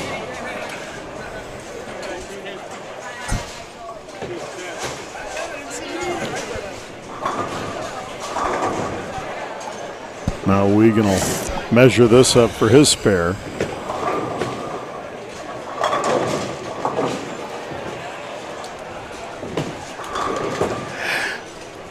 And he gets it, no doubt. Charlie Greenwald now. You might have to turn the light off. I think they got Matt Wiggins and SB standing there side by side. I'm giving it a little glare. Again, Sparky with those comments. As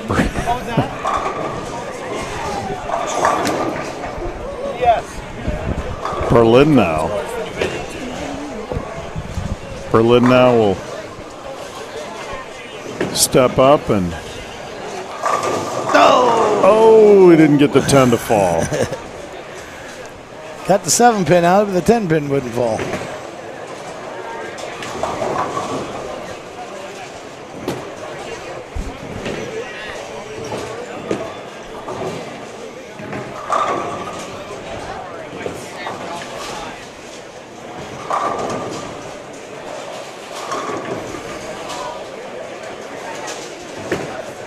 Scott trying to get his spare, and he does.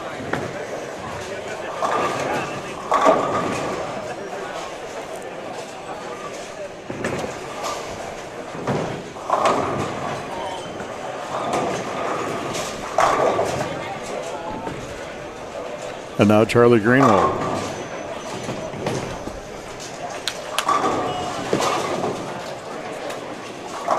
And Greenwald with a strike. Phil's in for 7 in a row to finish that game up. Gives him a big boost for where he needs to go. Berlin gets a strike to close out the 10th.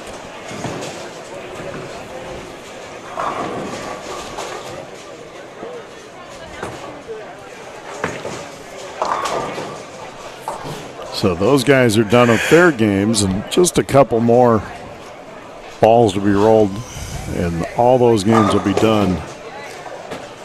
Start game 4 of their qualifier before they go into their step ladder. Division 2's into the 3rd and 4th frame of their 4th game qualifier.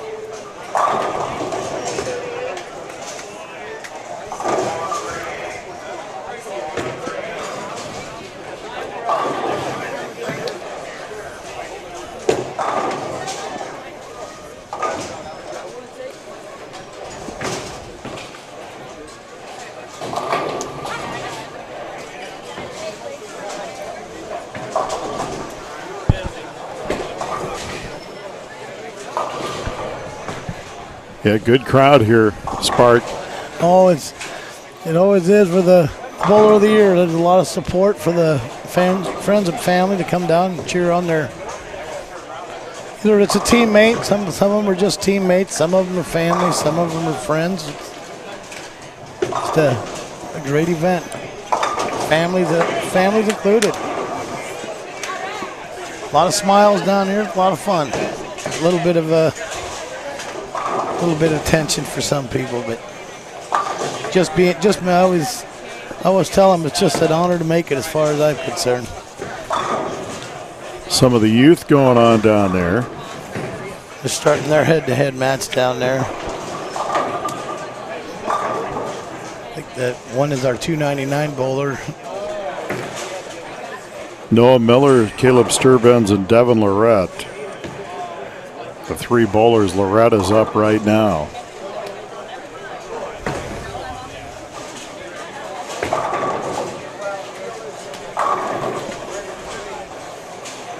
The 2-3 matchup. Yeah, they cut theirs down to where they don't bowl the 3 games. It's just second, third, and then 1 and 2 for the championship. Sturbenz, of course, with that big 299 in his 3rd game down there, and now he'll step up.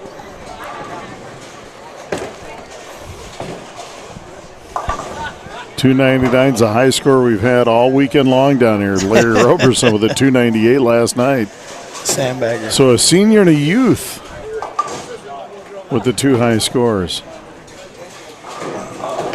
I don't think we're done Sturbenz, yet. good-looking young bowler there as he just got a strike.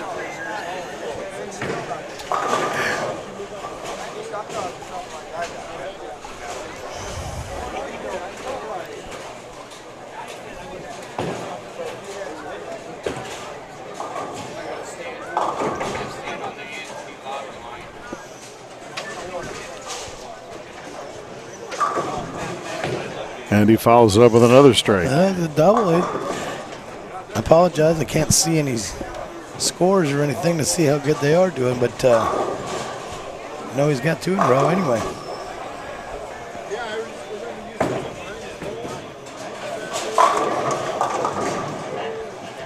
Lorette leaves one hanging there.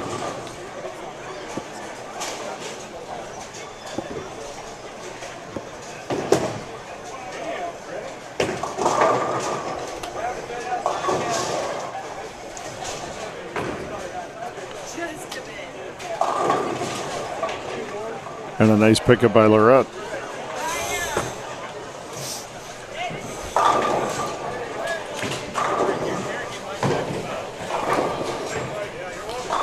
So Division 1 will start their 4th game. Division 2, a lot of these guys are in their 6th frame, 7th frame already as they're cruising right along. Fred Bodeman, want to mention a couple of these other guys. Fred Bodeman, we'll see some of him now in game number 4. 4 times in this tournament, he's got 4 300 games, 799 is high series. 5-star shop service, race car crew, employment. Grant Greenlee won Youth Bowler of the Year one time, first time making Bowler of the Year. He's got a 300 game to his credit and a 784 series, works at Thompson Trucking.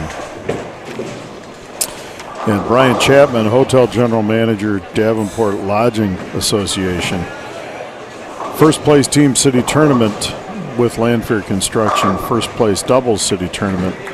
One too many, he says, in his past participations in this tournament. And he's got a 300 to his credit in the 775 series. And Michael Rauschenberger employed millwrights for hire in management. Really nothing else on Michael's bio. Here's your Division 1 qualifier. Man, I'll tell you what, you want to talk about a tight match. Granted, all you want to do is get to the top 4, got to get to the step ladder, but boy, they're having a fight to find that top 4. Matt Wiegand, 762. Josh Anderson, 754. Dave Harris, 732. Tyson Fryermuth, 730. Fred Bodeman, 702. And first place, So those are your Matt top Wagon, 5. 762. Jeff Swank, 698. Keith Milder, 693. Charlie Greenwald, 682. Grant Greenlee, 681. Dennis Wagner on the heels of a 266 up to 676. Beaver Bishop, 672. Jerry Wilkins, 670. Scott Berlin, 649. Brian Chapman, 648. Nick Doy, 599. And Michael Rauschenberger, 542. So Friarmoose sits at 730. Bodeman at 702 in 5th. So there's a dogfight going on there, Spark. Yeah, you better believe it. Better believe it. Some awesome bowling. You know, to finish in 5th place, you're averaging 230. That's 698. Jeff Swank had 698, and he's in 1st, 2nd, 3rd, 4th, 5th, 6th place. 7th place with 5 pins behind him with Keith Milder. They averaging 230. That's some pretty good bowling. Robert Sorrowfree now trying to pick up his spare here in the Division II tournament, and now it'll be Les Dennis.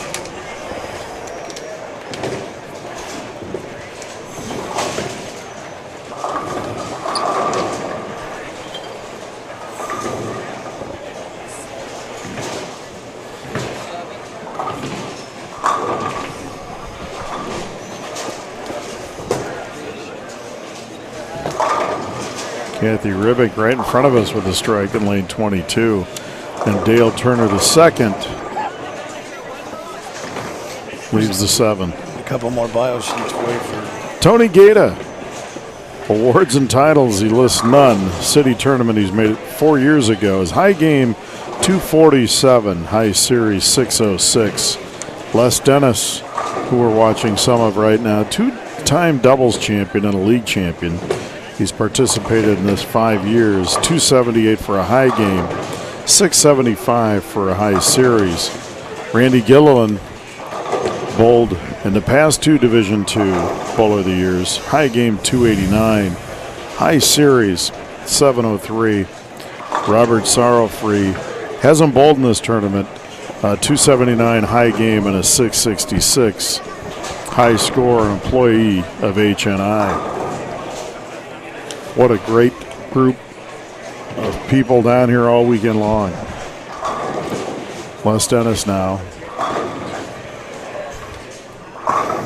Yeah, for everybody listening to Facebook and watching this on Facebook, you know, send a put some comments on it. Look at what everybody thinks of this, and what kind of feedback we can get for this to give, not only for us but for Chad. I mean, you know, it's an awesome.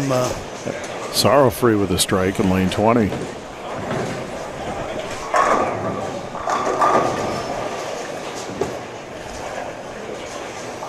Actually left the 10 pin. Sorry about that, Robert.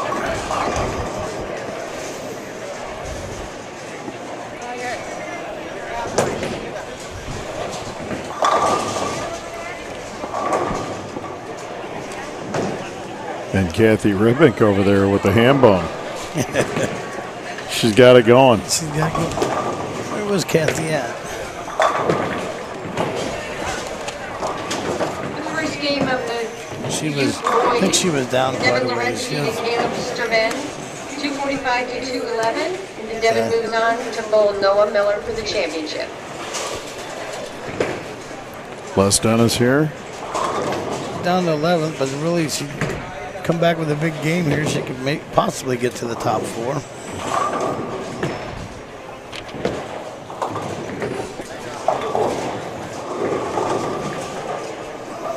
And now Gilliland.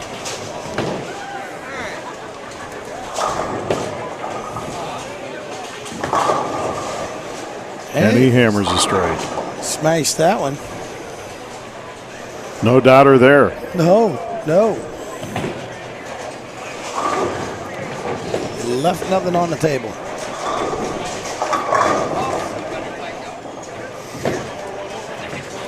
Tony Gaeta. Looks like he left some on the table there, speaking of leaving nothing on the table.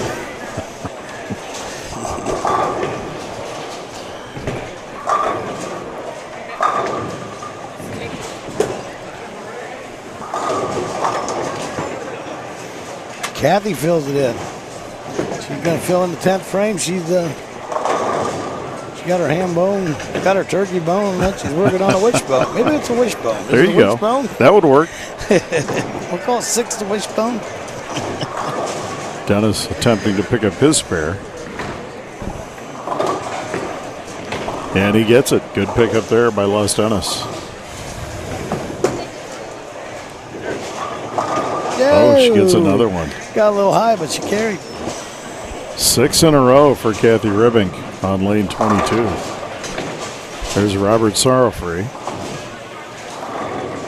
Couldn't quite get that kick her split. extra point. Touchdown in the bank. Here comes the extra point.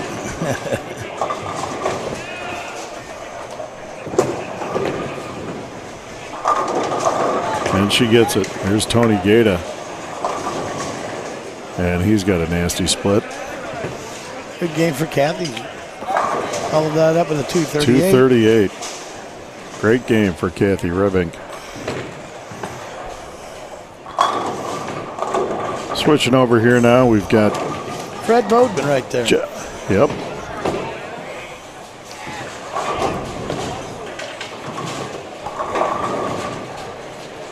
Fred Bodman.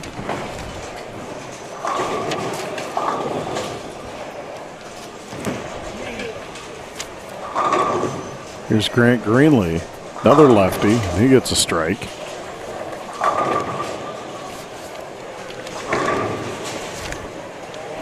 Here's what we have for Fred. Fred Bodman, 4 times he's participated in this tournament, 4 300 games to his credit, and a high series of 799. Mike Rauschenberger's on the pair next to him. He's currently in 5th place, so he's in the hunt here. Rauschenberger, Yeah, he we didn't mentioned get as him much. earlier. He works at Miller's, Millwrights for Hire. Bodman with a strike, and now Rauschenberger here. Brian Chapman's up over there now. And Chappie, we mentioned him a second ago too. First place city tournament, high of 300 and 775 high series, and Chapman buries a strike on lane 27. So in this group here, Bodman's in 5th place through 3 games, 28 pens behind Friarmouth to start. Chapman was at 648, Rauschenberger 542, and Greenlee at 681.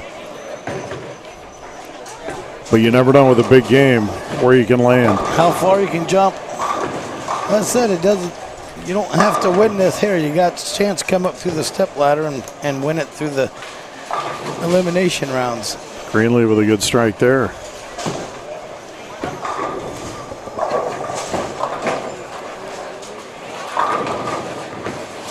And now Bodman. And he gets a strike.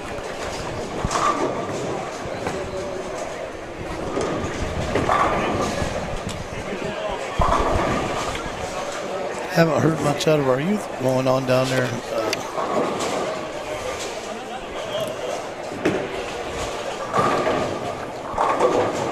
Rauschenberger gets a strike of his own. And now Brian Chapman.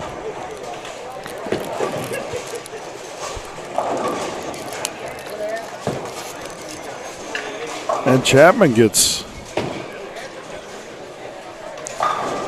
Is that turkey or a ham bone? Couldn't quite tell. That's a ham bone.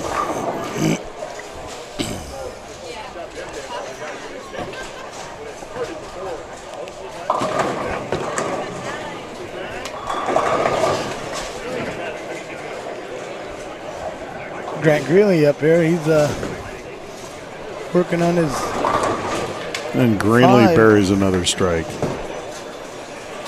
That's his 5 in a row. Bodman up now. And he leaves a 7. Man.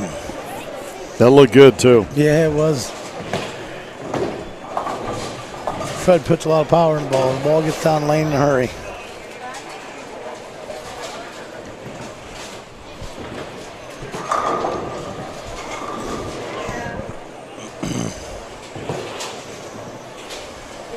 Rauschenberger.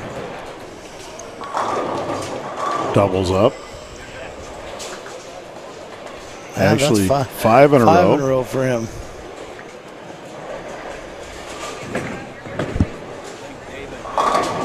Bodeman gets a strike.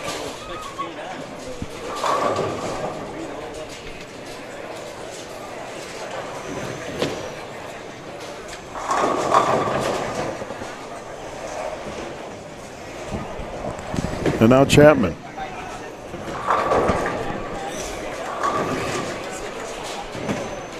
Looks like our Division II is wrapping up their qualifying 4 games. They're getting ready to go into the stair step.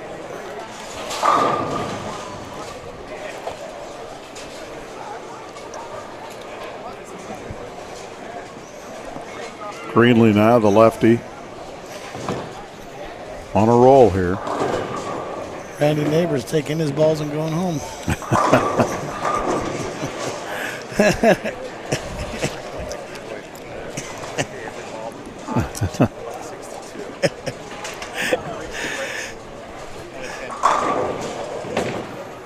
I think Randy just informed me he didn't make the stair step.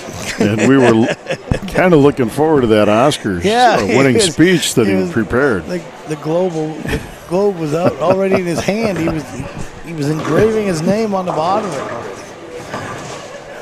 But the good news is he made it here.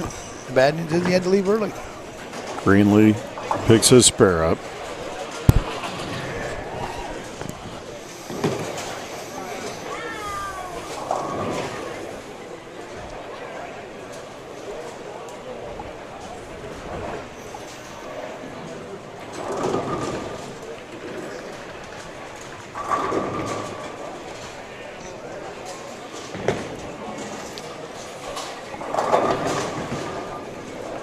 I haven't seen that Global Wireless girl running around here lately. I don't know whether she's still here or not.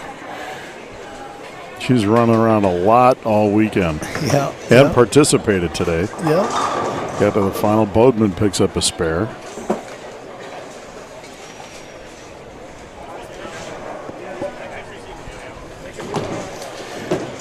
And now Rauschenberger. Looking down there, looks like was some pretty good scores shot to finish up that. Could have made a big, as close as that Division II was. Be anxious to see who got bumped around on that one because they were pretty close down there. Rauschenberger trying to get the 10 here. And he does. Good pickup.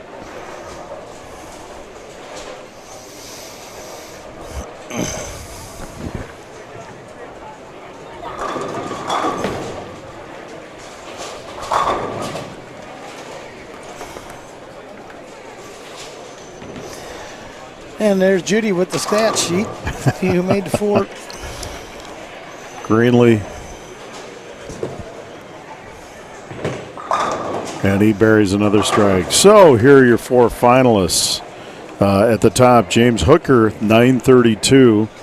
Anthony Lauber, 868. Dave Wangberg, 850. And Larry Stratton, 842. Those are your final 4. So Wangberg and Stratton will bowl first. The other finishers, Marty Mills, 831. Neil Adams, 807. Steve Harding, 792, along with Randy Neighbor. Kathy Ribbing moved all the way up to 783 with that 238. Randy Gilliland, 752. Mike Milder, 751. Joey Sissenroy, 725. Dale Turner II, 691. Robert Sorrowfree, 674. Les Dennis with 647. And Tony Gaeta with 640. So your final 4, James Hooker, the 1 seed. Anthony Lauber, the 2 seed. Dave Weinberg, the 3 seed. And Larry Stratton, the 4. Those 2 will go at it. And great scores. The high score in that group for the day, James Hooker had a 279 in game 2.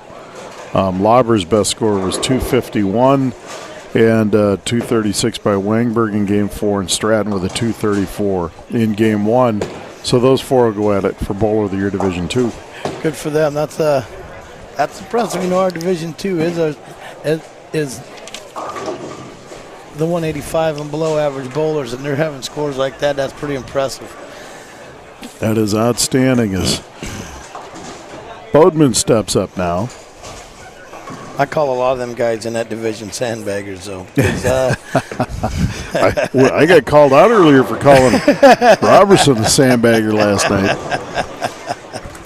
I've seen guys like that in warm-ups. You know, you give them a warm-up. They trickle one in the gutter. You walk out of there without your wallet. I want to know who told Larry that, because I told you the story about him, and he couldn't find Facebook, or Yeah. somebody pasted it on his forehead. But somebody had to tell him about that story.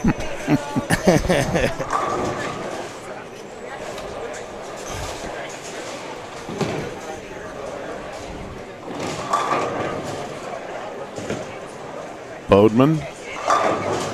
And a strike. They're closing up their game down there too. Looks like they're starting their 10th frame for all of the Division I qualifiers. And now Greenlee. Smooth lefty. Oh, Leaves a couple. I think he looks tired. Grant looks like he's tired. We're tired. We've just been sitting here for 2 days. You got to find some different seats for this. No, it has been a lot of fun, though. Generally, you got to fight for a seat down there. Well, if they hand you a microphone, you get to sit in the front row. There you go. Yeah, you see, we do have the best seats.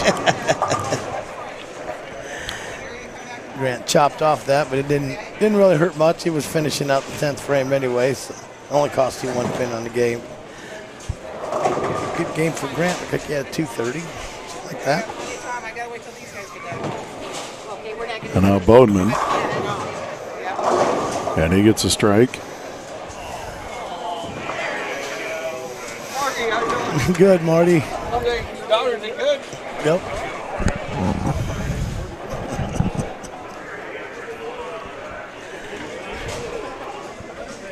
Rauschenberger now steps up. He and Chapman will close out their games.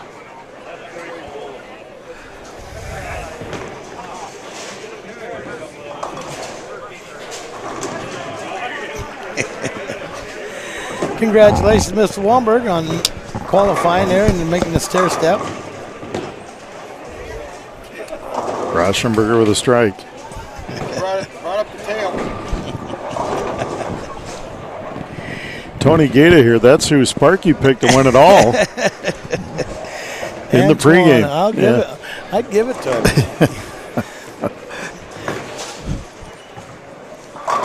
We always make fun of Tony and his family roots, you know. The mafia hanging with him all the time. So we're always nice to Antoine. Yeah. Oh, and Rauschenberger. Some good pin action there with a strike. Mixes them up. Chapman gets his spare.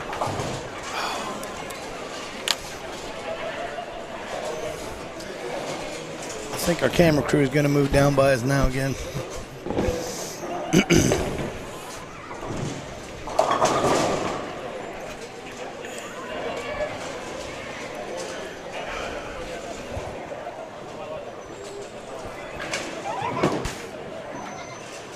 And Rauschenberger with 9 to finish. And Chapman's done in that lane too, so almost done in Division One. As some of the guys are done, others are just hitting their 10th frame. Going in, just as a recap, going into this, Wiegand was leading it after 3 by 8 pins over Josh Anderson. Dave Harris followed up, and he was only 30 pins out of first place, and Tyson Fryermuth was 32. But Fred Bodeman was right there at 702. He was only 28 pins behind Fryermuth, so we'll see how this shakes out.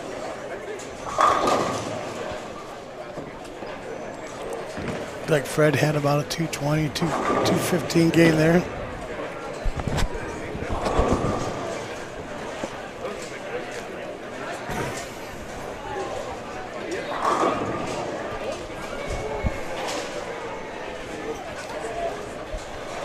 Yep, we're Several rows deep here with fans.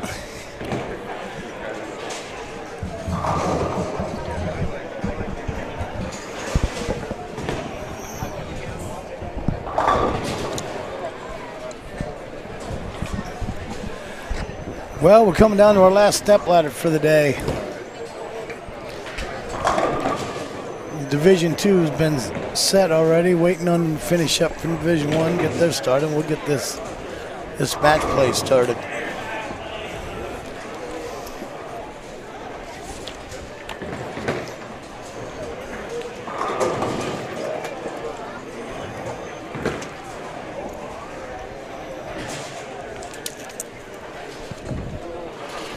Can pretty much start eliminating some of the sheets that I have here now, huh?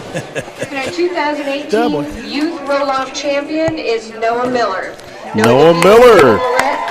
281 to 211. Congratulations, Noah. Noah Miller, congratulations on being the youth roll-off winner. Good for Noah. Abigail Everett defeated Abby Fry this morning, 205-204 to win the girls. Noah Miller defeats Devin Lorette.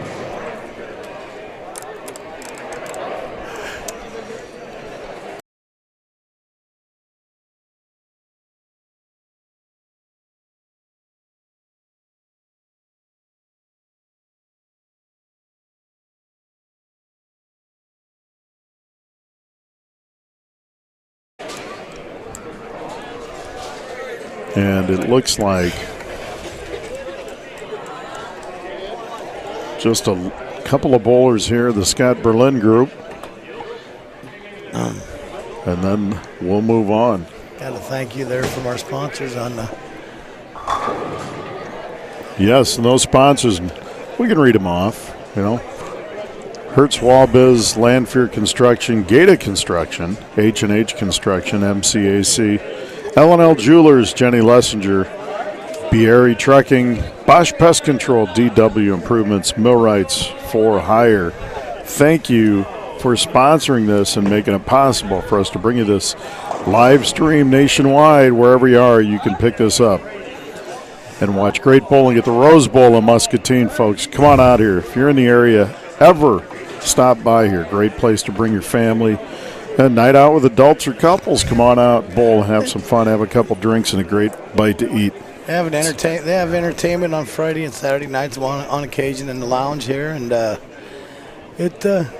Karaoke, Sparky? You ever do that? Friday night we got karaoke. Are you a karaoke guy? I've been known to. Okay. I don't. Is it pre lounge or maybe a couple hours into the lounge? It's generally a couple hours. That's my kind of karaoke then. You get that stage fright stuff, you know. You gotta have that courage. I can't imagine you having stage fright. That's correct. Gotta have courage. I got a pretty good Johnny Cage going on there. There you go. Well, if I need to hear some Ring of Fire, I'm heading down this way. Little cocaine blues. But there's all kinds of things to do. This is a great venue, and certainly well taken care of as they take their bowling seriously here in Muscatine and at the Rose Bowl.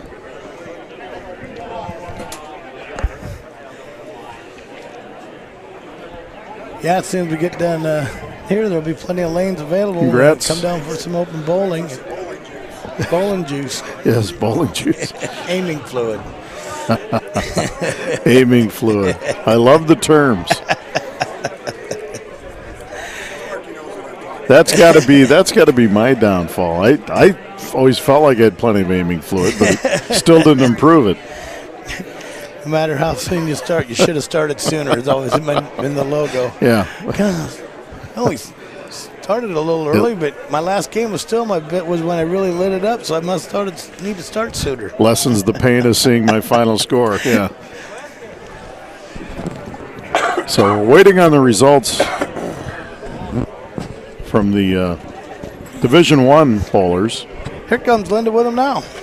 And fresh off the press as we speak. Still hot. Josh Anderson ended up your leader, 1,012. So Anderson, that's some pretty serious bowling. Matt Wiegand at 979, Dave Harris 968, and Tyson Fryermuth, 954. Those will be your 4. So Harris and Fryermuth will bowl off first. And the other bowlers, Jerry Wilkins was in 5th place, 949. Jeff Swank, 943. Fred Bodeman, 930. Grant Greenlee, 913. Beaver Bishop, 911. Keith Milder, 888. Brian Chapman, 875. Scott Berlin, 867. Denny Wagner, 850. Charlie Greenwald, 842. Nick Doy, 821. Michael Rauschenberger, 799. Sparky, some pretty good bowlers. Oh, just Great scores. think of that 1,015 score. Do the math on that. That's averaging 250 for 4 games with bright lights and people yelling and screaming all around. 253 a game average. Pretty impressive. Matt Wagon wasn't far behind him with a 979 also. I mean, that's pretty close to 240. Kathy Ribink here. What a great 238 in your last game. Congratulations, Kath. Very came nice. to life the last game there. You need to do a little more of that. Huh? Yeah.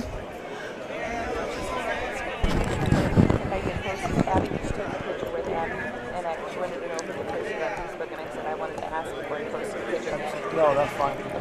Thank you. Waiting here. No, that's great. Thank you.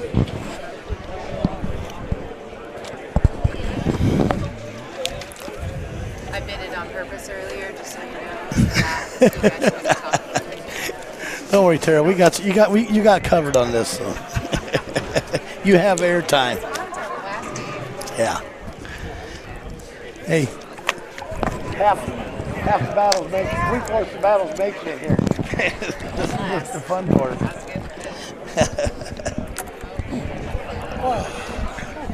My ears are bleeding.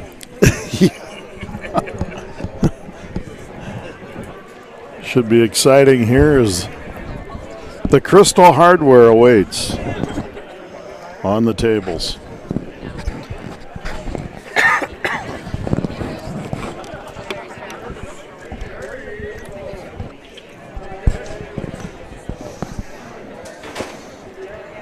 Well, I think the bowlers are finally starting to show up. I don't know whether they had a little pause for the cause. And Stratton and Wangberg will go at it here. Dave Harris is getting ready to find. He's going to bowl against Tyson Fryermuth for their first round of their step ladder. Harris, the 3 seed, Fryermuth, the 4 seed. 14 pins separated them through 4 games. So Josh Anderson, 1,012. Wiegand, 979. So We got cameras, Matt. Get on the table.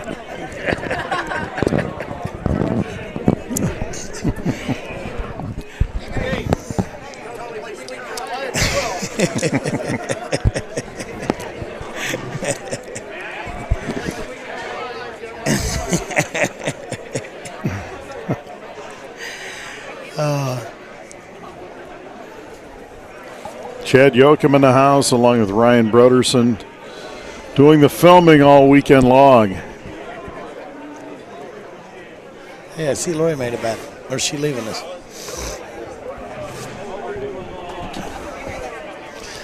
All right, Linda, we ready to go?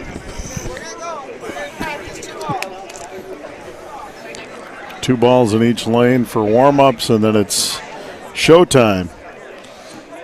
Congratulations. Devin Lorette, the youth champion.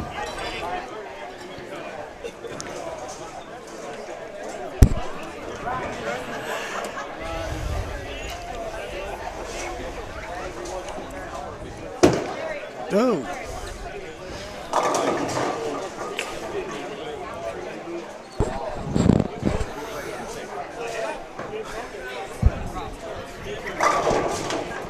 What's your matter? That's I feel like I'm running around with my head cut off. My ears are bleeding. Give me the signal when I'm here for you. Oh my God. I'm glad this is only one time a year.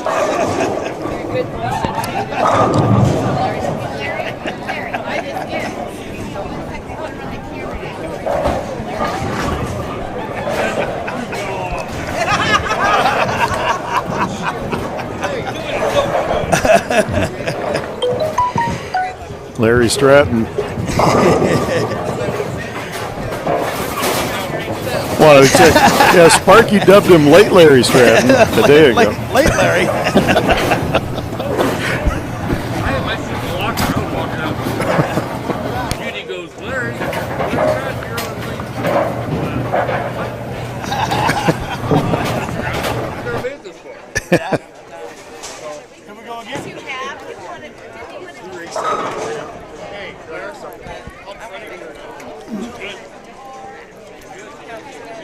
I bumped into him at Hy-Vee yesterday morning.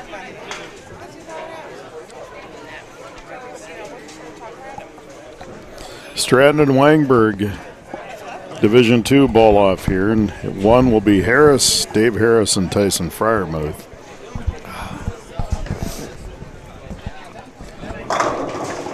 Finishing up their warm-ups now. Yeah, and that's That's not me. Be nice. yeah. It's not me. Be nice. Yes, mother.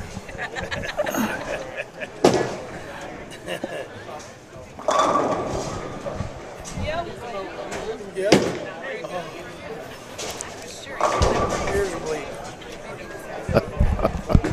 Oh, we got pin cam on here. I thought it was the Gopher Cam. The Gopher cam, yeah, pin cam.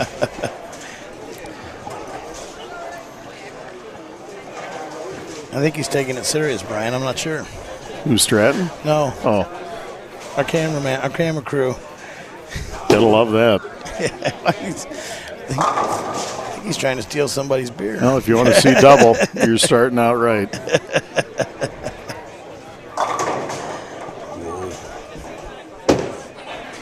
Broderson going in for the shot.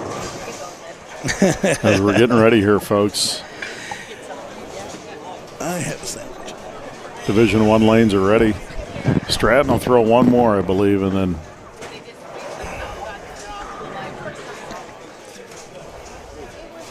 Larry throws a lot of ball and gets clear to the left, sends the ball wide. Hopes for the best. And it works sometimes. Larry was ready to leave, he said. He had no idea he made it. He says, I didn't think I made it. Yeah. Somebody started yelling. Well, it's a Larry, good thing they would have had to call him. He would have been out on the bypass driving somewhere. It's not far to Peach from here. That should be a sponsor shirt. And here we are, Division II ball off. The 4-seed Larry Stratton against the 3-seed Dave Wangberg. Stratton with an 8:42 and Wangberg 8:50, and Larry will go first on lane 23. Right next to them, we got Dave Harris and Tyson Fry. We started up the Tyson And start. Stratton buries a strike to start. Now Harris opens for the Division I bowlers in lane 26, as Fryermuth already got a strike. Yes. And Harris answers with a strike of his own. Dave says he can do that too. Wangberg now. Dave's a little different bowling technique compared to Larry over here. And he gets a strike. Wangberg and Stratton were both here last night also in the Yeah. senior. Yep, both good bowlers. They're grouping. going to try and add to their hardware collection here with that piece of glass sitting You know, on the it's table. serious with nothing but X's so far in the first. Yeah.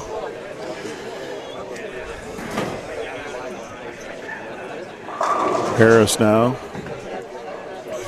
You can hardly hear that ball release out of his hand. It's He's so very- smooth. Very smooth. But he leaves the 10. And now Wangberg. Yeah, that's a little different story. You can hear his ball drop. It's effective, though. Yes, it is. Two That's strikes. a double. Double up for Wangberg. And now Larry Stratton.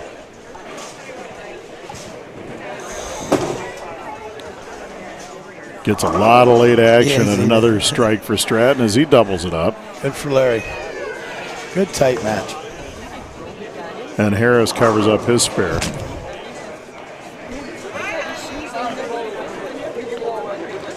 Fryermuth now.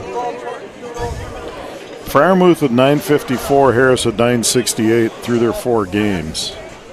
So 14 pins separated them.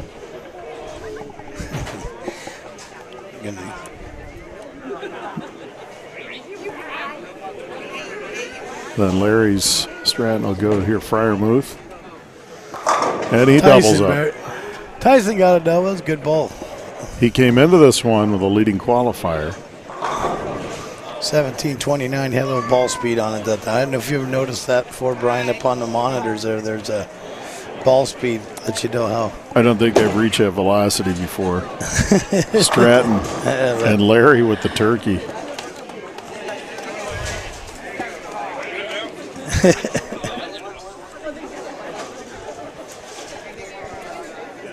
Friarmouth now trying for his turkey.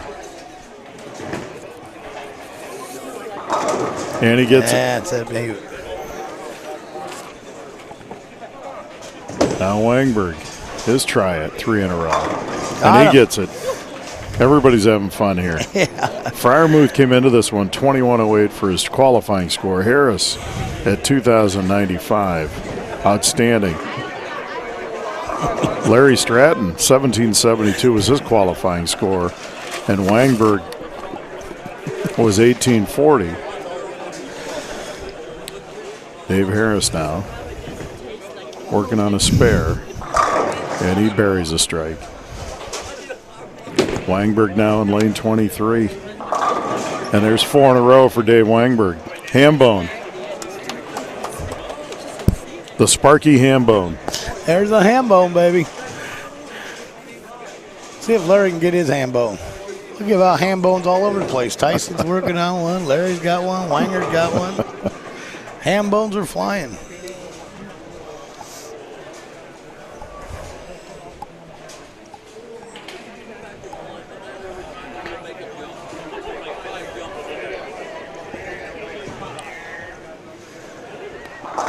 And Harris answers with a double.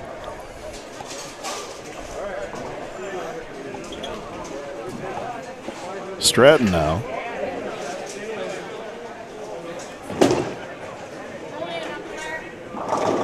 And he leaves it open there.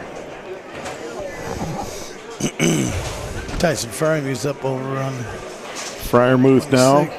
Turkey in his pocket. Going for number 4. And he gets it. No messing around there for Friarmouth. 17 mile an hour. That's a lot for me. I get up around 16.5, 16.6. Tyson's a big man. And Stratton picks up the spare. I don't think my mom drives more than 17 miles an hour. God bless her. God bless her. Oh, is she streaming this? She's 82. No. She'd drive faster to come and wring my neck if she heard that.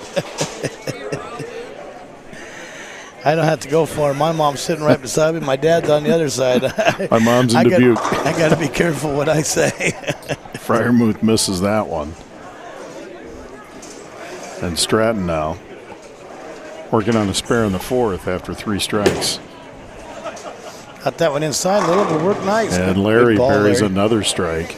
Bowling really, really well here. Wangberg, though, with 4 straight strikes to open.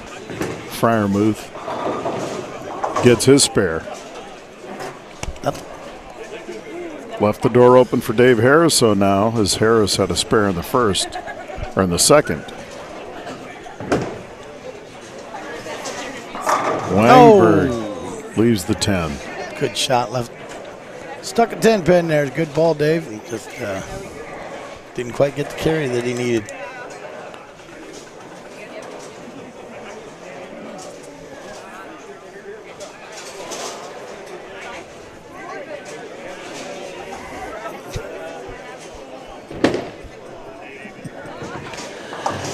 Dave covers his 10 pin up. Oh. Yes, he does, and Harris leaves the 10 open. Good pick up there by Wangberg.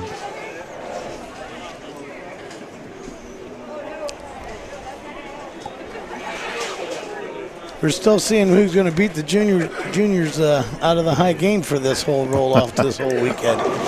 That is the high game. One in the junior at 299 and one in the senior at 298.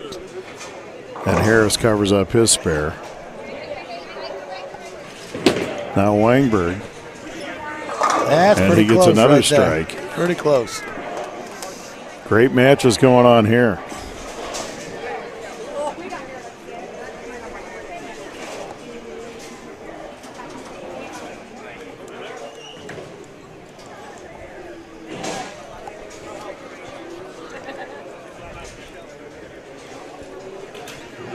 Dave Harris now in lane 25.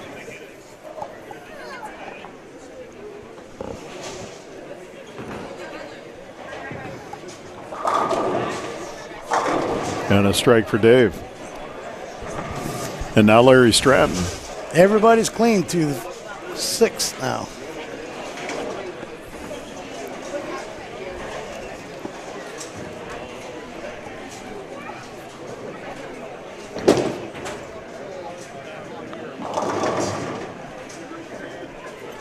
Larry left that one a little wide, left the bucket looking at him. Can be a tricky spare. Tyson Fryermuth over on 26. Fryermuth on 26, and Oh, he mixed him up. he'll take it though. Strike. Strike down for him. That puts. He's got one glitch. Other than that, he's perfect through 7. Stratton trying to pick it up here, and he will. Covered it up. Good pickup by Larry Stratton.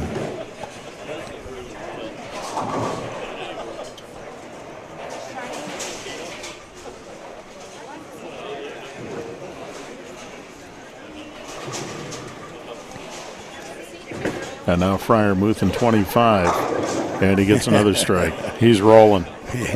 Just smashed them pins. Just put up their white flag when they see it coming at him. I'm gonna fall down. If I was a pin, I'd be jumping out of the way. There's Stratton. Oh, come up short again. Larry needs a little bit of adjustment there.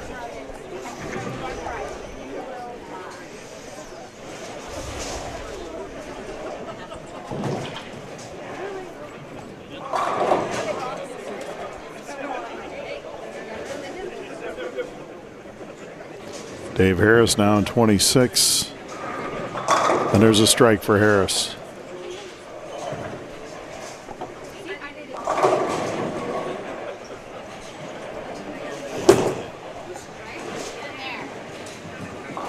And Larry picks it up. Good ball by Larry Stratton.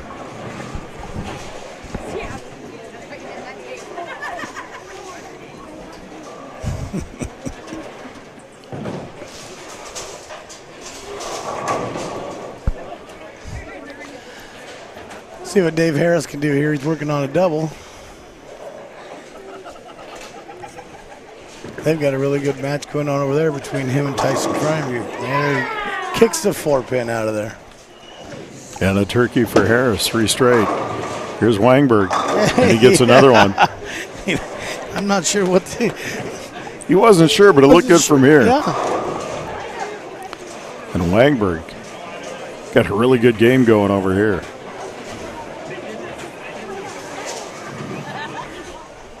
I mentioned before, Dave Bull's on my team on Tuesday nights, and he says, I'd really like to start, if I could qualify, I want to start at the top of the step ladder because I don't want to bowl 6 or 7 games today. Well, take what you get, pal.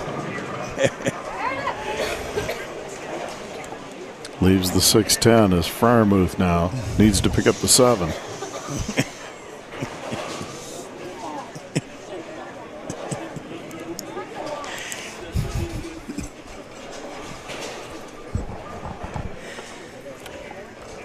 Crowd's getting restless back there. I think there's a little extra aiming fluids going in down here. And a good Dave pickup by covers it up. Wangberg, and Fryermuth picks up his spare. So Harris and Fryermuth each have spares. Everything else is strikes.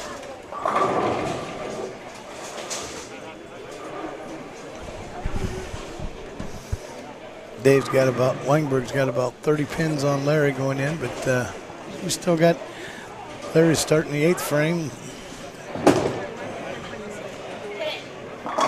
And Larry gets a strike. Got a little help from a 4-pin, kicking that 7 over for him.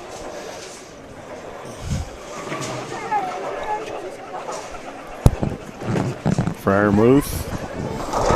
And he gets a strike in 25. Harris working on a turkey Yeah. here in the ninth. Gonna make this a match before he's done yet.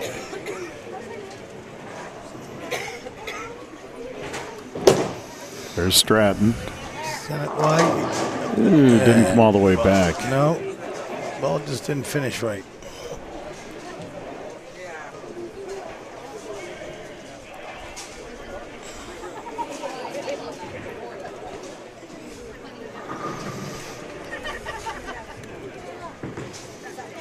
And Dave now Harris Dave going for Harris. 4.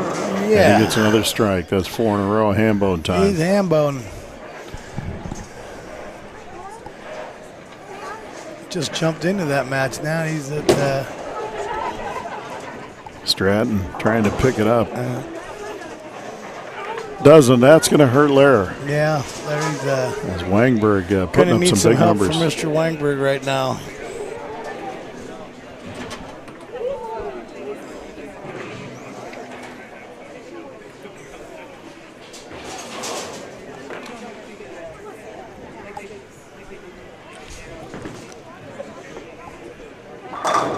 And a strike for Dave. That's 5 in a row for Dave Harris. Wangberg now. Oh, and he leaves that one. That hung on. He came back and really saved him. He gets 8 out of that, and that was right in the gutter. Just a bit outside, as it's been said. And he's got to finish a spare in the building frame, Sparky. Yep, this is the one. Build from here. Get into your bonus frames.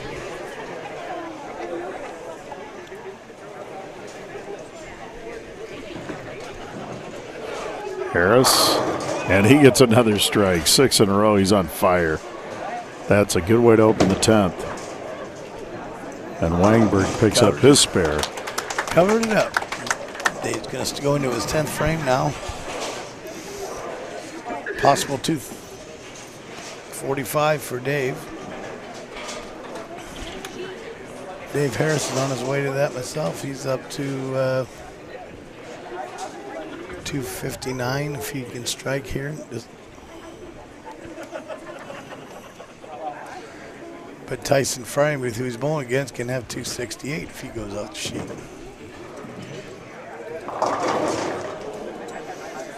Slid just a little out there for Dave. 257. Great game for Dave Harris, 257.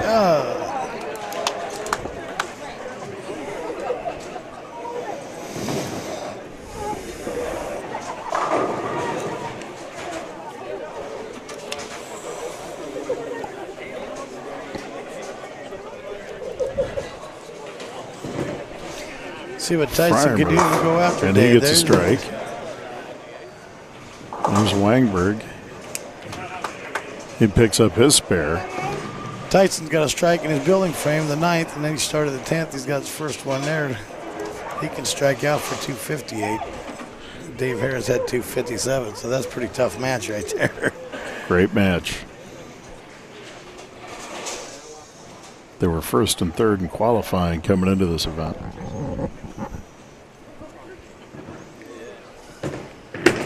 Fryermuth, and he gets a strike. And Wangberg ends with a 231. Good game for Dave. Great score for Dave Wangberg. Easy on that sandbagging word now. Good game, Dave.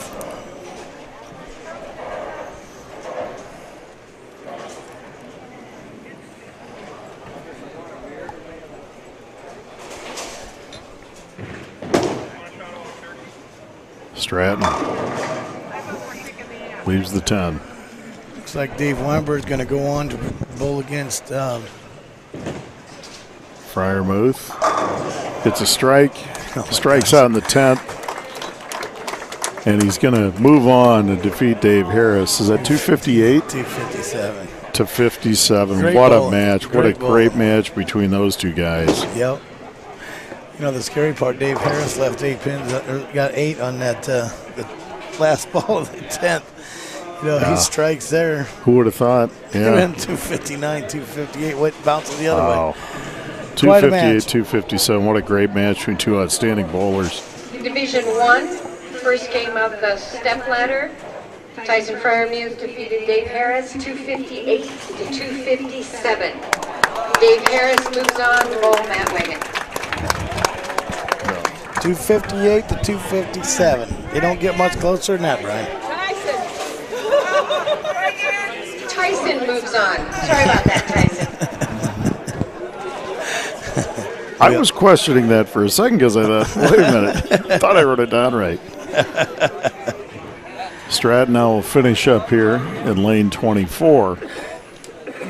And Dave Wangberg will move on as he's going to win this one and face Anthony Lauber. And Larry finishes with a strike, and why not? Good effort by Larry Stratton. 200. And he ends with a 200. Good game for Larry. 200. So Wangberg 231 to 200 over Stratton, and Fryermuth 258, 257 over Dave Harris. We're going to have Matt Wagon bowling against Tyson Fryermuth this time. And let's see some more great bowling. And in Division 2, Dave Wangberg defeated Larry Stratton 231 to 200. Dave moves on to bowl Anthony Lauber.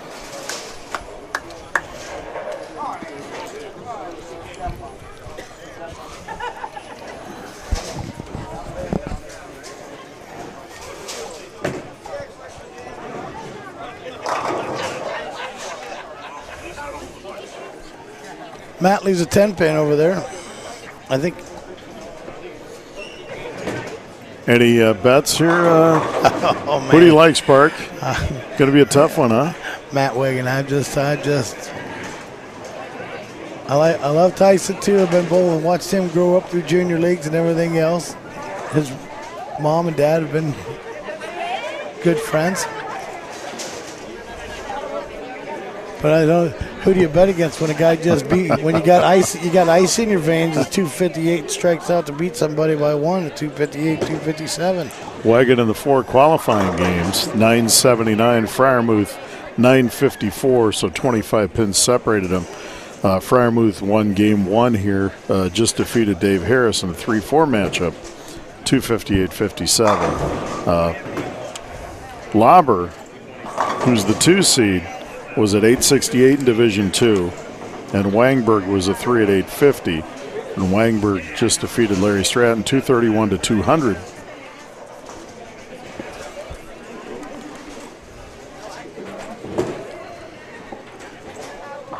Josh Anderson is in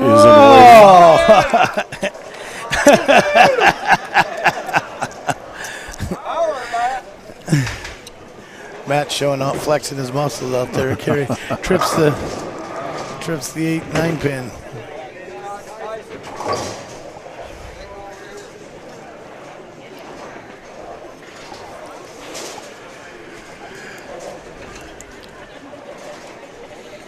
What would you do if we have a roll off of 300 to 300?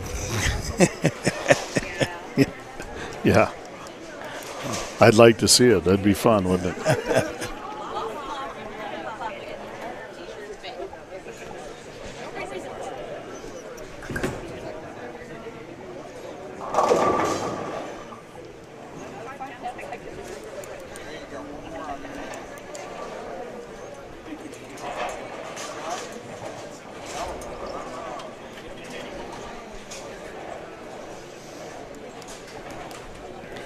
I guess they were just warming up still. I thought Right. they were acting.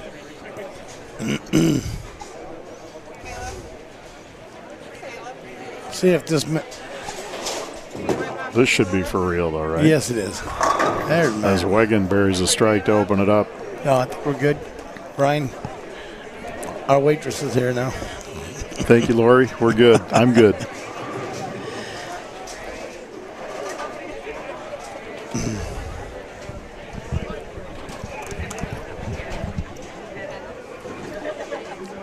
And now Fryermuth.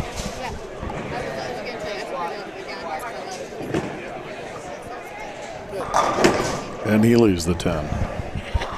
Wangberg Wanger ain't stopped yet. He's still going to go after it. opens with a strike here. In the 2-3 matchup.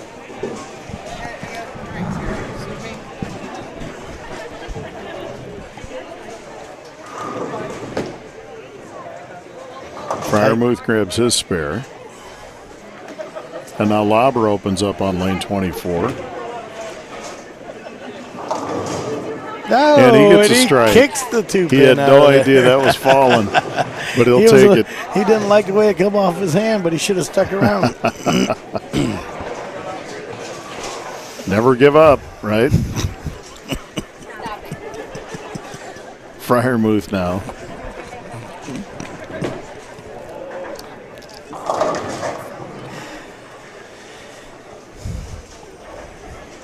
Tyson come up a little short, left the bucket on it.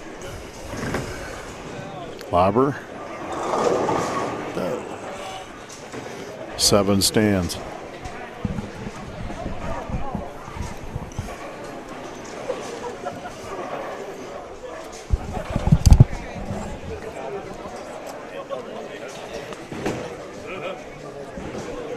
And he picks it up. Fryermuth picks it. Back-to-back spares for Tyson Fryermuth. Lauber grabs his spare. And now Wangberg go back to work. Matt Wagon over on lane 26.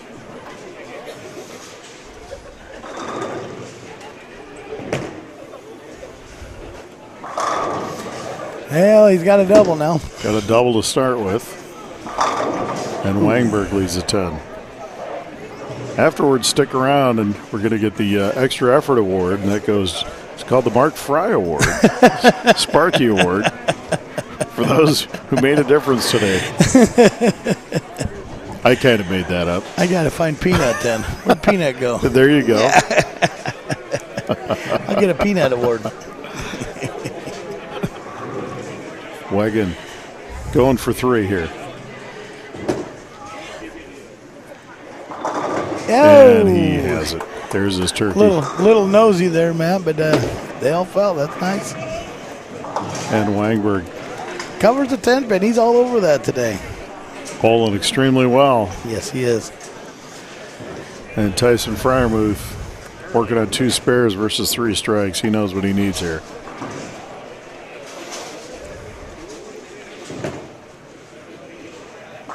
And he gets it.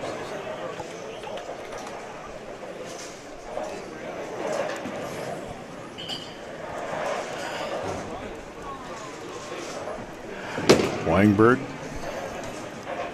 Oh, nice one. Strike for Dave Wangberg. Galactic strike, as it says on this. What are we, in the 80s there? Yeah. I mean, These magic scores are soon to be updated. That's one of the things the Rose Bowl has promised us that and Fryermuth with back-to-back, so he gets a double. they got a lot of upgrades coming up. We've got several big tournaments coming to Muscatine here in the next 2 or 3 years.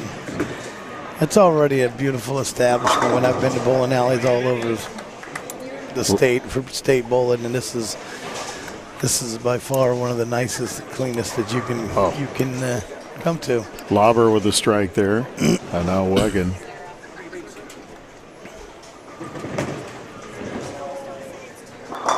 And he opens carries up the 10 pin. with his 4th in a row. Ham bone for him. And Ham here comes bone for Lauber. Wiggy. And he gets another strike. He doubles up. And this is the Rose Bowl, folks. Said it over and over again this weekend. Great facility. Come on out. This is a family atmosphere. If you're not in the league, bring your family out on a weekend. Kids parties. Call out here. They've got all kinds of things for you to do. Great food, great bar, entertainment on Friday and Saturday nights. All kinds of things to do. The Rose Bowl, Muscatine. Wagon leaves the 10. Breaks his string. And now Wangberg. And Got he just keeps hammering strikes away. Yes, he does. Doubles up there.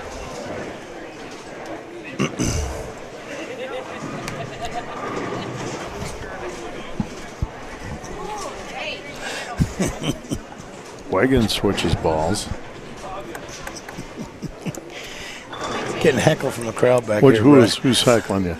Shirley keeps teasing me with a beer. You can have a beer. I could. You're on the home stretch, Spark. Yeah. Wagon with a pickup. May take a nap. Wangberg with another You're strike. still on it. And that's a turkey for him.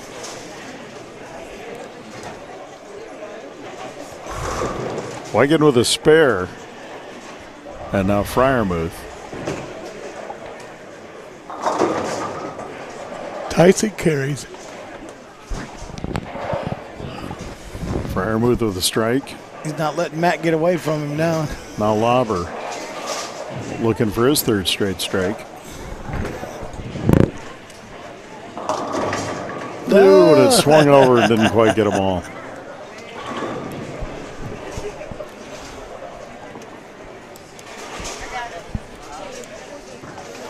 Can you correct it?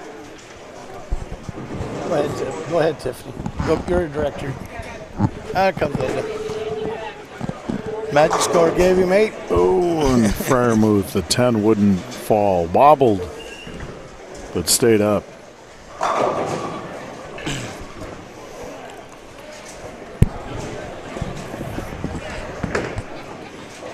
Now Lauber, he picks up his spare. Covers that 6-pin up. Thought it was going to fall earlier. Tyson's left the 10-pin over there. He was a little nervous on that one. He got it though.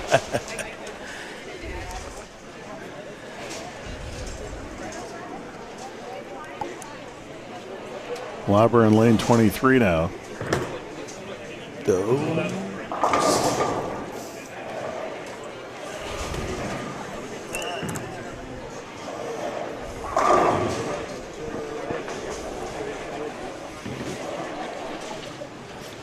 Josh Anderson taking use of the practice lane down there. Warming Wagon. up, getting ready to And he buries a strike in lane 26.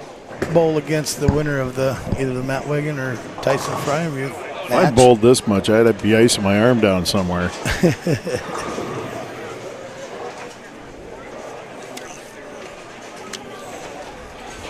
Wangberg now. Who's?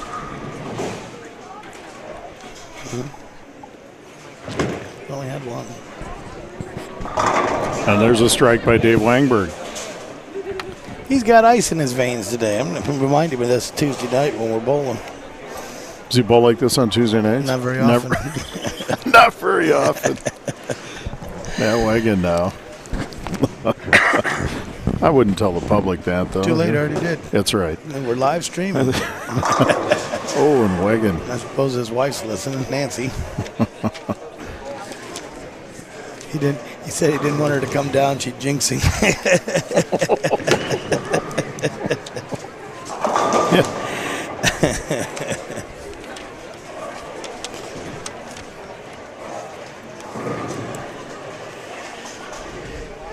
I seen his new grandbaby down here a little while ago, but they must have left too.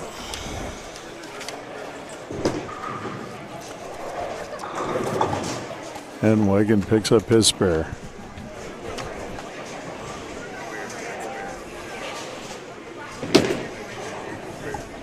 Wangberg covers his up.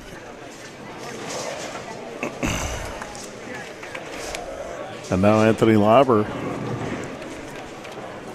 working on a spare in the 6th. Fryermuth, lane 26.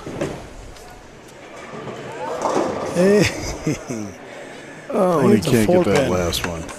Left a 4-pin. Sent that one a little wide, but a lot of times it'll come back from out there.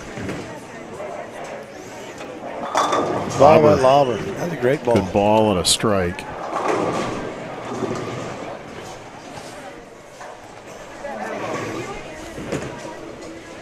Fryermuth And he handles his spare.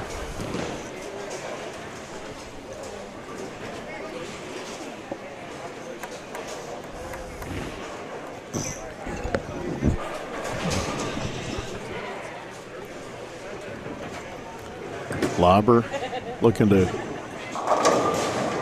double up in the 7 stands. They mixed up a lot, but they left one standing. Tyson Fryermuth up over on 25. Fryermuth. Not very happy with that shot.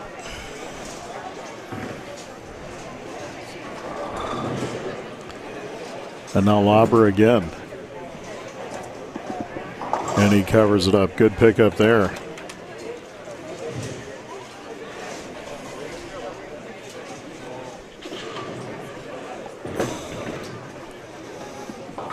Tyson And a good covers pickup up the by 5 pin. Tyson.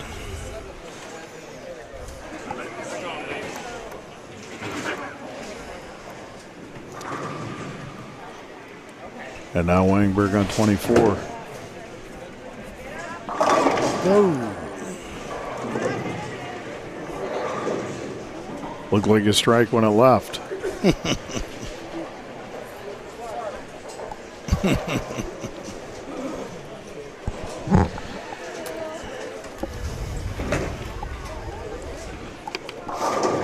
And Wegan gets a strike over on 26. We got a dogfight over there. I don't see nobody wants to. Wangberg picks up his strike, or spare, sorry, in the 8th. And he'll move to the 9th.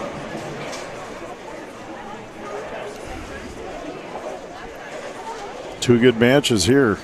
They are. Match of the day had to be just earlier, though, with Fryermuth defeated Dave Harris 258-257. That was really an entertaining match. 10 pins separates everything tonight. Wegan with the approach and the strike. Now Wangberg. And the 10 stands.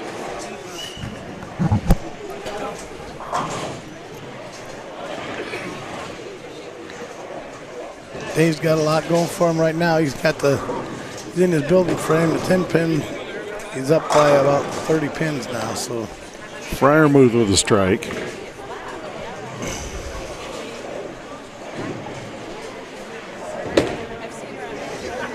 covers up the 10 pin good.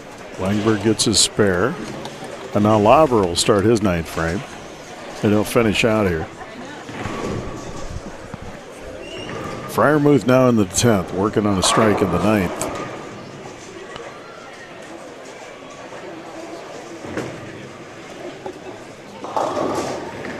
Oh, they're still following.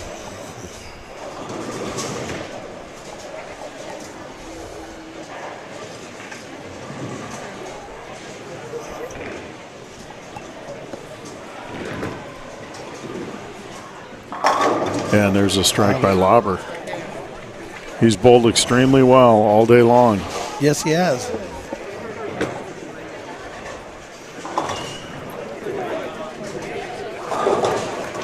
Fryermuth grabs his spare.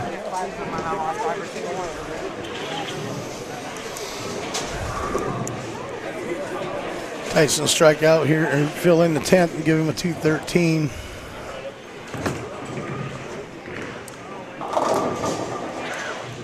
Matt's looking at 259 if he strikes out. And Tyson. Fryermuth ends with a 212.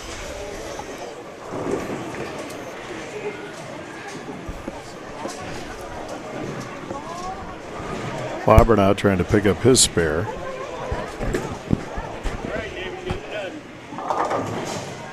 And he does. Good pickup for Anthony Lauber.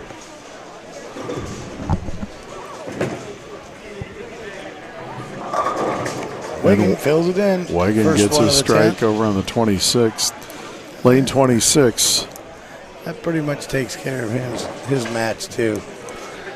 working on a turkey, going for the ham bone in the 10th.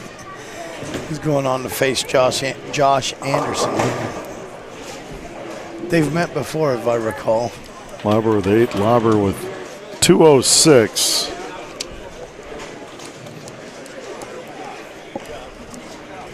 Dave needs 9 to shut him out. And Wegan gets another strike. Gets his ham bone. Wangberg didn't like it. It fell off his hand. Knocked down 7, 204. So he needs. He doesn't need anything. He's already up to. He's got it. He's at 211. He's now. at 211. Matt filled it in. Got his 5 in a row to end it. Turkey bone. 259. 259 for Matt Wegan. That's the high score so far in the Final Four. Wangberg now. He grabs his spare. Hi, Joe. How are you? Did really good today. Made it to the championship round. 1 pin short.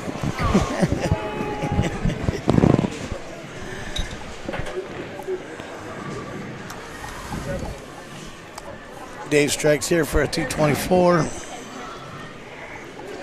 Good bowler by them both. For Division 1, Matt Wegan defeated Tyson Fryermuth Wangberg 259 to 212. finishes Matt with Wegan 7. now moves on to bowl Josh Anderson. One more game, 221. Brian. One more game. So Dave Wangberg advances to the championship against James Hooker as he defeats Anthony Lauber 221 to 206. In Division 1, Tyson And for Division Fryermuth 2, falls to Dave Matt Wangberg Wegan 259 to defeated Anthony Lauber 212. 221 to 206. So- Dave now bowls James Hooker. Wegan will take on Josh Anderson in the Division 1 championship. Don't make me pick one of these because I'm going to tell you what.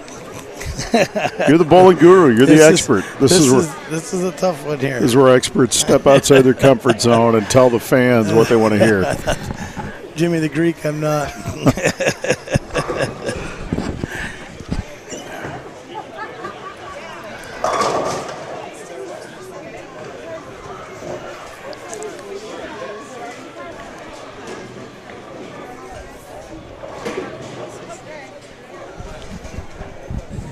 Should be fun here. I wouldn't think David won any. Wouldn't think David won any practice balls. He's full. He's maxed out. I'm going game 7. I don't want to practice anymore. No, you want to stay loose, though, but yeah, there's such a thing as like timeout.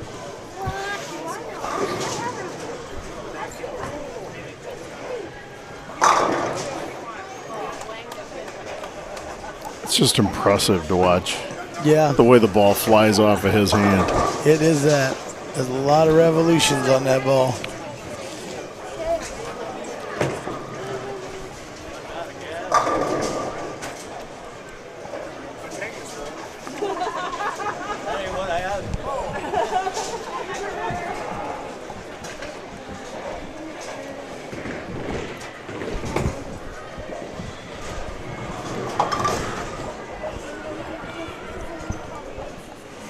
Anderson was a top qualifier, 1,012. Wegan's second at 979. So no surprise they're both here.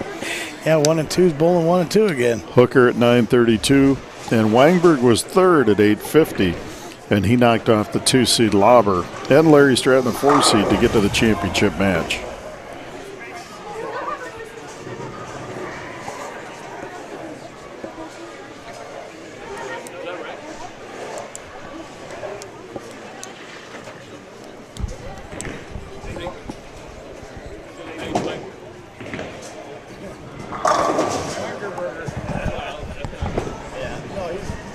He's still practicing.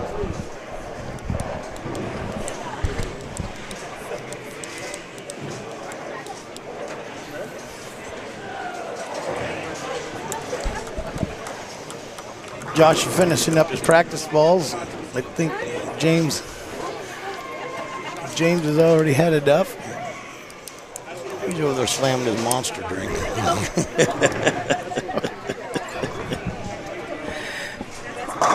I don't think Wangberg's got a monster drink over there.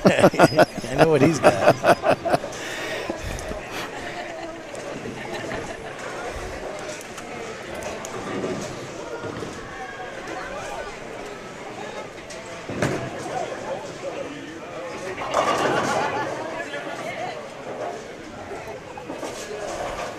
And we're set to go as Anderson and Wigan will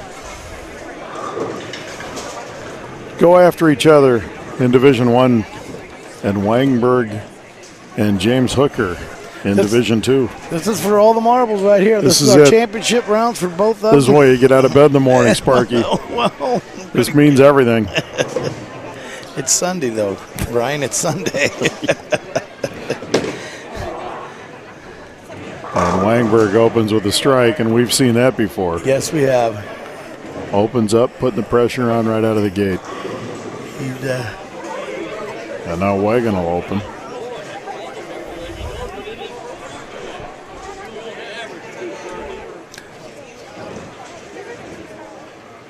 Josh must have chose to let Matt go first so we can finish last. And Wagon opens with a strike.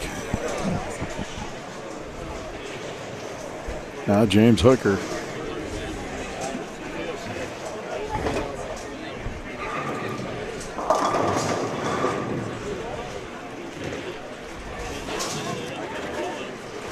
Looked like James didn't have much on that ball. He let it go kind of soft. Just a little high. Ball came high on him. And now Josh Anderson. I bet you this one don't go off soft. Didn't think so. Nope. Those pins took a beating there. Yes, they do. And Anderson opens with a strike. Oh, man. Trick bowling by James Hooker. He took the one out of the middle. That's not very easily done. No. So an open for Hooker to start the first. Anderson now working on a strike here in the second.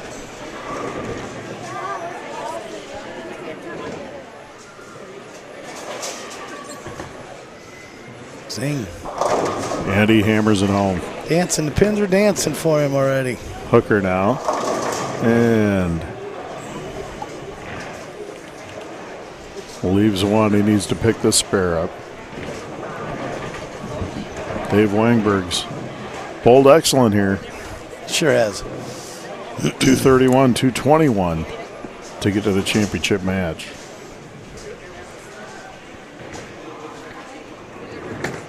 There's Wagon.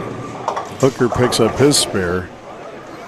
And Matt Wagon looks like he leaves a 7. 4 pin there, it looks like. Is it the I think 4? it's the 4. Okay. Yeah. Hard to see from this it angle. is. We didn't have the pin cam on that one. Yeah. Wangberg leaves the 10. Rings a 10 pin for him. You know, he was talking about some birthday party. Sounds like we got one started up down there on the end. Well, it's kind of quiet around here. Gotta It's love already it. started. And there's the pickup by Matt.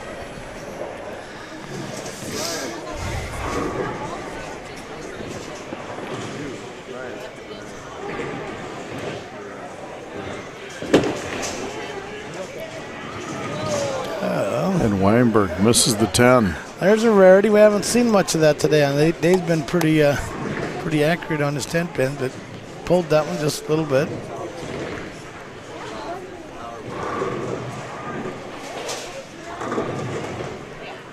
Matt Wagon. And a strike.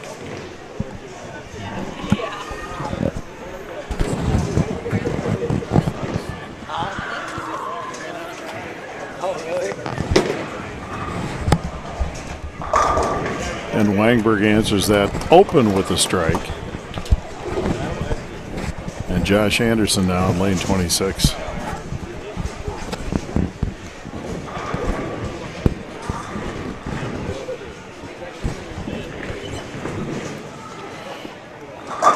And a turkey for Anderson. Hooker gets a strike of his own.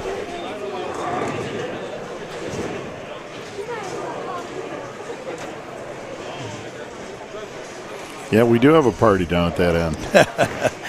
Yeah, we got a little glitch in our camera crew. Looks like they ran out of juice on one of the cameras.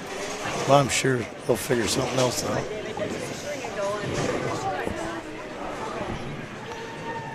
Anderson now working on 3, working on 4, and now it's Hooker, lane 23. Come up a little short, left a 2-pin.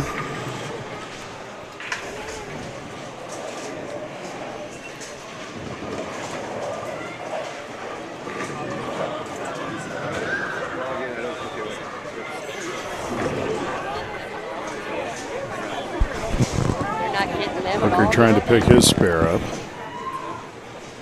And he's got it. And now Wegan.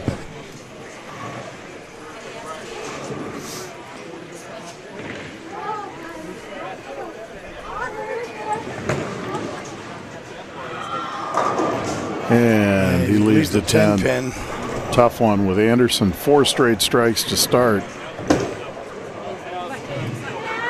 And Wangberg leaves the 10 also.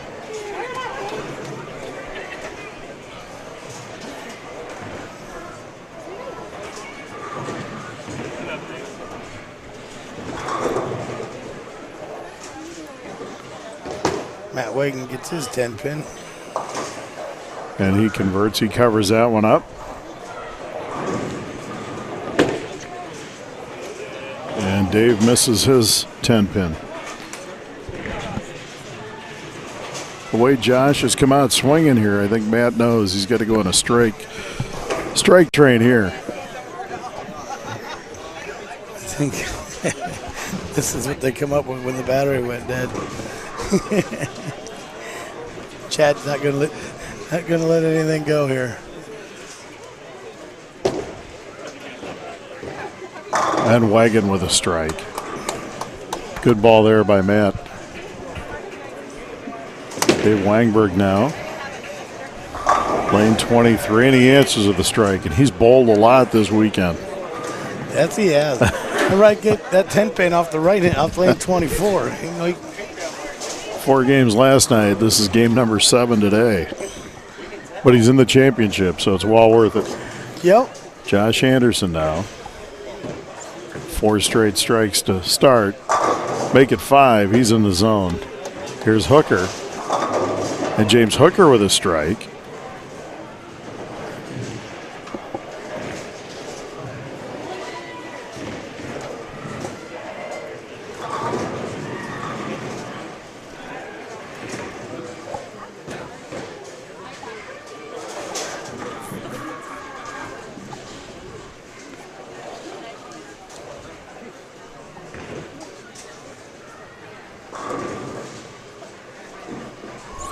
Josh lets it fly, and there goes number 6. And Hooker can't double up there. Thought it was going to fall, but it didn't. So any way you slice it, Anderson with 6 straight strikes. That's either a double turkey or a ham bone and a double, or we haven't officially gotten to that. No. And now Hooker trying to get his spare. Well, it's And he does. technically it's a touchdown. Touchdown. I still like that analogy. And now Wagon on lane 26. And 10-pin. 10's being stubborn over there. Now Dave Wangberg. There he goes. Oh, and that 10 doesn't want to fall for him either.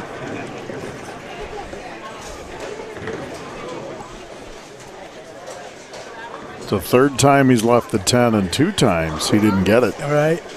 Make his adjustment, settle down, take a deep breath. I think he cover this up.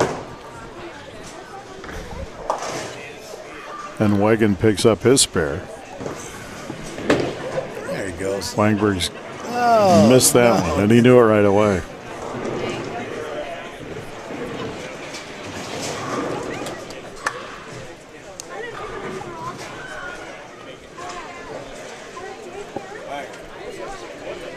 So Wangberg will move to the 7th.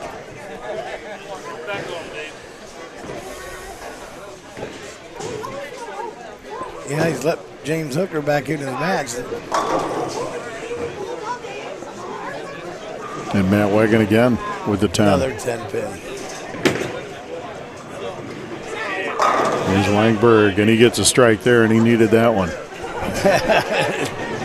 Dave just wants to bowl on the left-hand lane, he says. I don't want to go to that lane. I don't want to go to 24. Let me stay on 23. Wagon try to pick up his spare here. These are the championship matches, folks. United States Bowling Congress of Muscatine.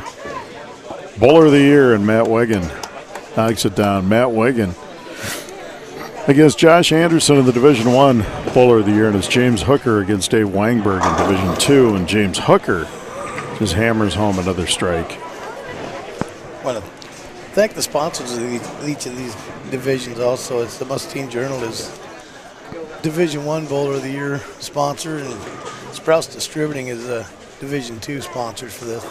They're the ones that buy the glass for these trophies. Thank you to the Journal and Sprouse Distributing. And Hooker, a little high on that one. Anderson continues his work as he's got 7 straight strikes. Kicked the extra point there. And he's going for 2.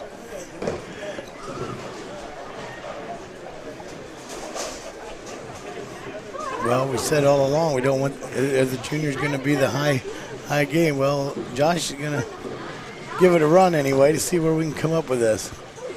And Anderson leaves no doubt. That's 8 in a row. And Hooker picks up a nice spare.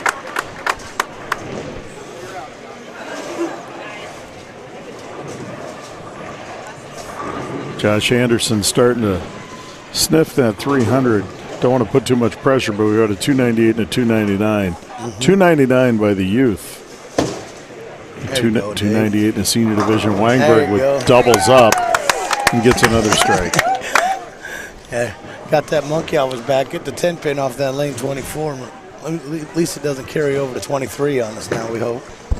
Wagon, and he gets a strike now. Yeah, he's got a hill to climb over there. Josh hasn't shown any glitches for him to. No mistakes there.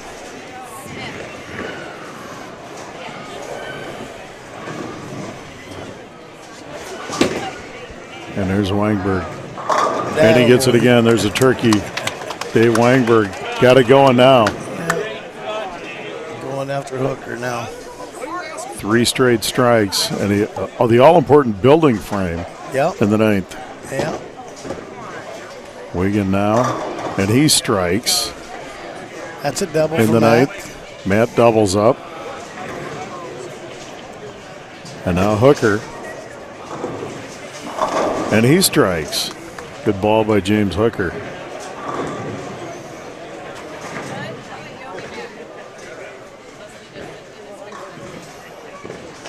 And he'll go into the 10th.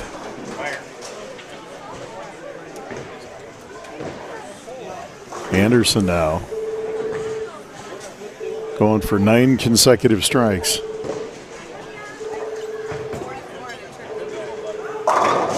Oh, and he doesn't get it.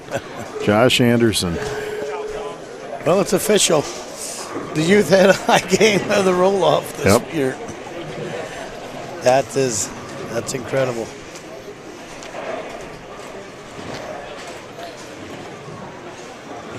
Hooker trying to get his spare here. And he gets it. And he'll have one more. Anderson now. Josh buries his spare, and he'll move to the 10th. James can strike out and strike here in the 10th and have a 188 for his game.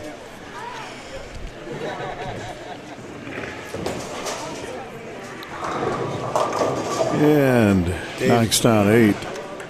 So Hooker finishes with a 186. And Wangberg working on a turkey to start his 10th. Anderson now into his 10th frame. And he hammers home a strike. This is a big one for Dave. We need to carry this.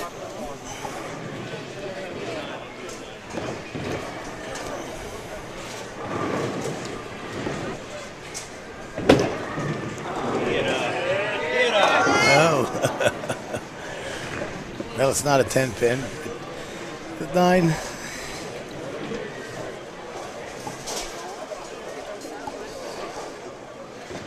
Anderson's second ball in the 10th.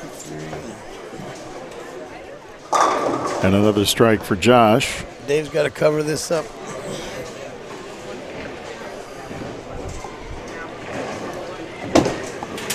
Weinberg going for the spare, and he buries it. So that gives Dave's got 163, looking at a 183. Can't get it. Needed that strike. And Matt Wagon with a strike. Lane 26. And a turkey for him. Anderson now will finish. Josh Anderson will be your Division I champ because he's been outstanding. Yes, he has. It's that is. And he leaves it open there. But Anderson 278. finishes with a 278. Good bowling by Josh Anderson. And now Wangberg, he finishes up with 9.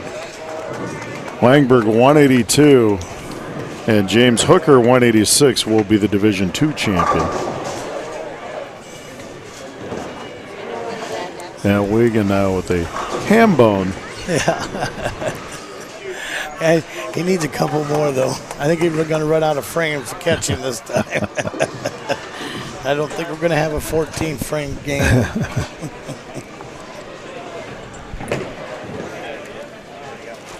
Congratulations to Josh Anderson on being the winner of the Division I, and also for James Hooker for 228 finish for Matt Wagon, and there's your champions. Division II will be James Hooker, 186 over Dave Wangberg, 182. In Division I, Josh Anderson, 276 over Matt Wigan, In Division and II, 228. in the championship game, James Hooker defeated Dave Wangberg 186 to 182.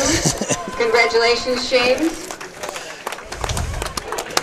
And in Division I, Josh Anderson defeated Matt Wagon 278 to 228. Congratulations, Josh.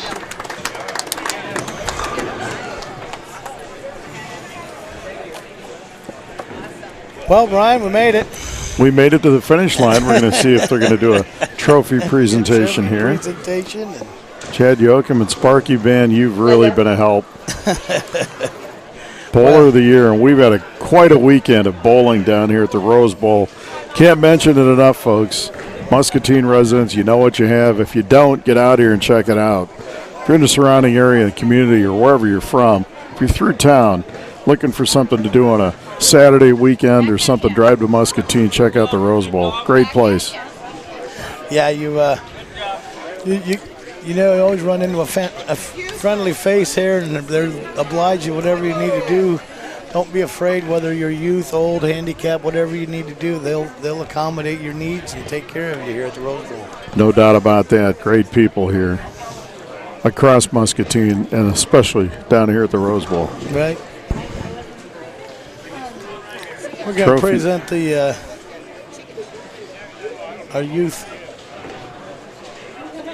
Here's the youth presentation.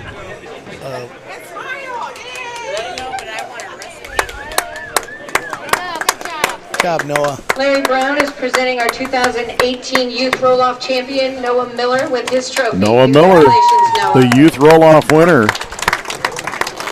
Great job by Noah. He ran in some pretty good competition down there at a 299 shot against him. It still comes out Still the came winner. out the winner. Yeah. That's Linda Taylor.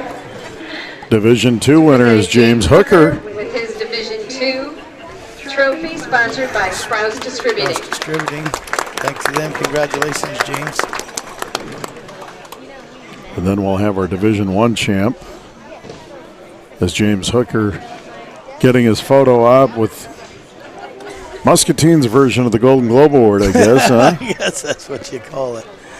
I guess at least maybe this is the bowling world's Golden Globe. Great job by James Hooker. And now, on the heels of a Division I, 278, we're also going to present Josh Anderson with his trophy. Josh Anderson. Josh Anderson. What a day of bowling for Josh Anderson, Yeah, look at that. as he is your Look at what bowler of the he I year. would like to thank all our sponsors, Taylor's Market, Berlin's Pro Shop, Sprouse Distributing, the Muscatine Journal, Grandma Cindy's Kitchen, and Global Wireless for sponsoring all the tournaments this weekend, and also the Rose Bowl for donating the lineage. Could you also give Linda Taylor and her committee a big round of applause for all their hard work to make this possible? Well, Brian, thanks again for this. It's, That'll do We it, have all the folks. winners Bowler of all the year. divisions And I want to thank Chad down on the Yoakum and Ryan lanes for Broderson for the pictures. film, and especially Mark Sparky Fry Also for like helping to me out. I'm thank Brian Mark Musell, Fry and and Brian I'm Musell for giving up their weekend I'm gonna and doing the commentating. step away and thank you, Muscatine, and get out to the Rose Bowl and check this out. You've been listening Congratulations to all Bowler of the Year champions this weekend, USBC and and on behalf of the Muscatine. Thanks for Muscatine watching. USBC, we thank you all for your participation. You guys done now? yeah.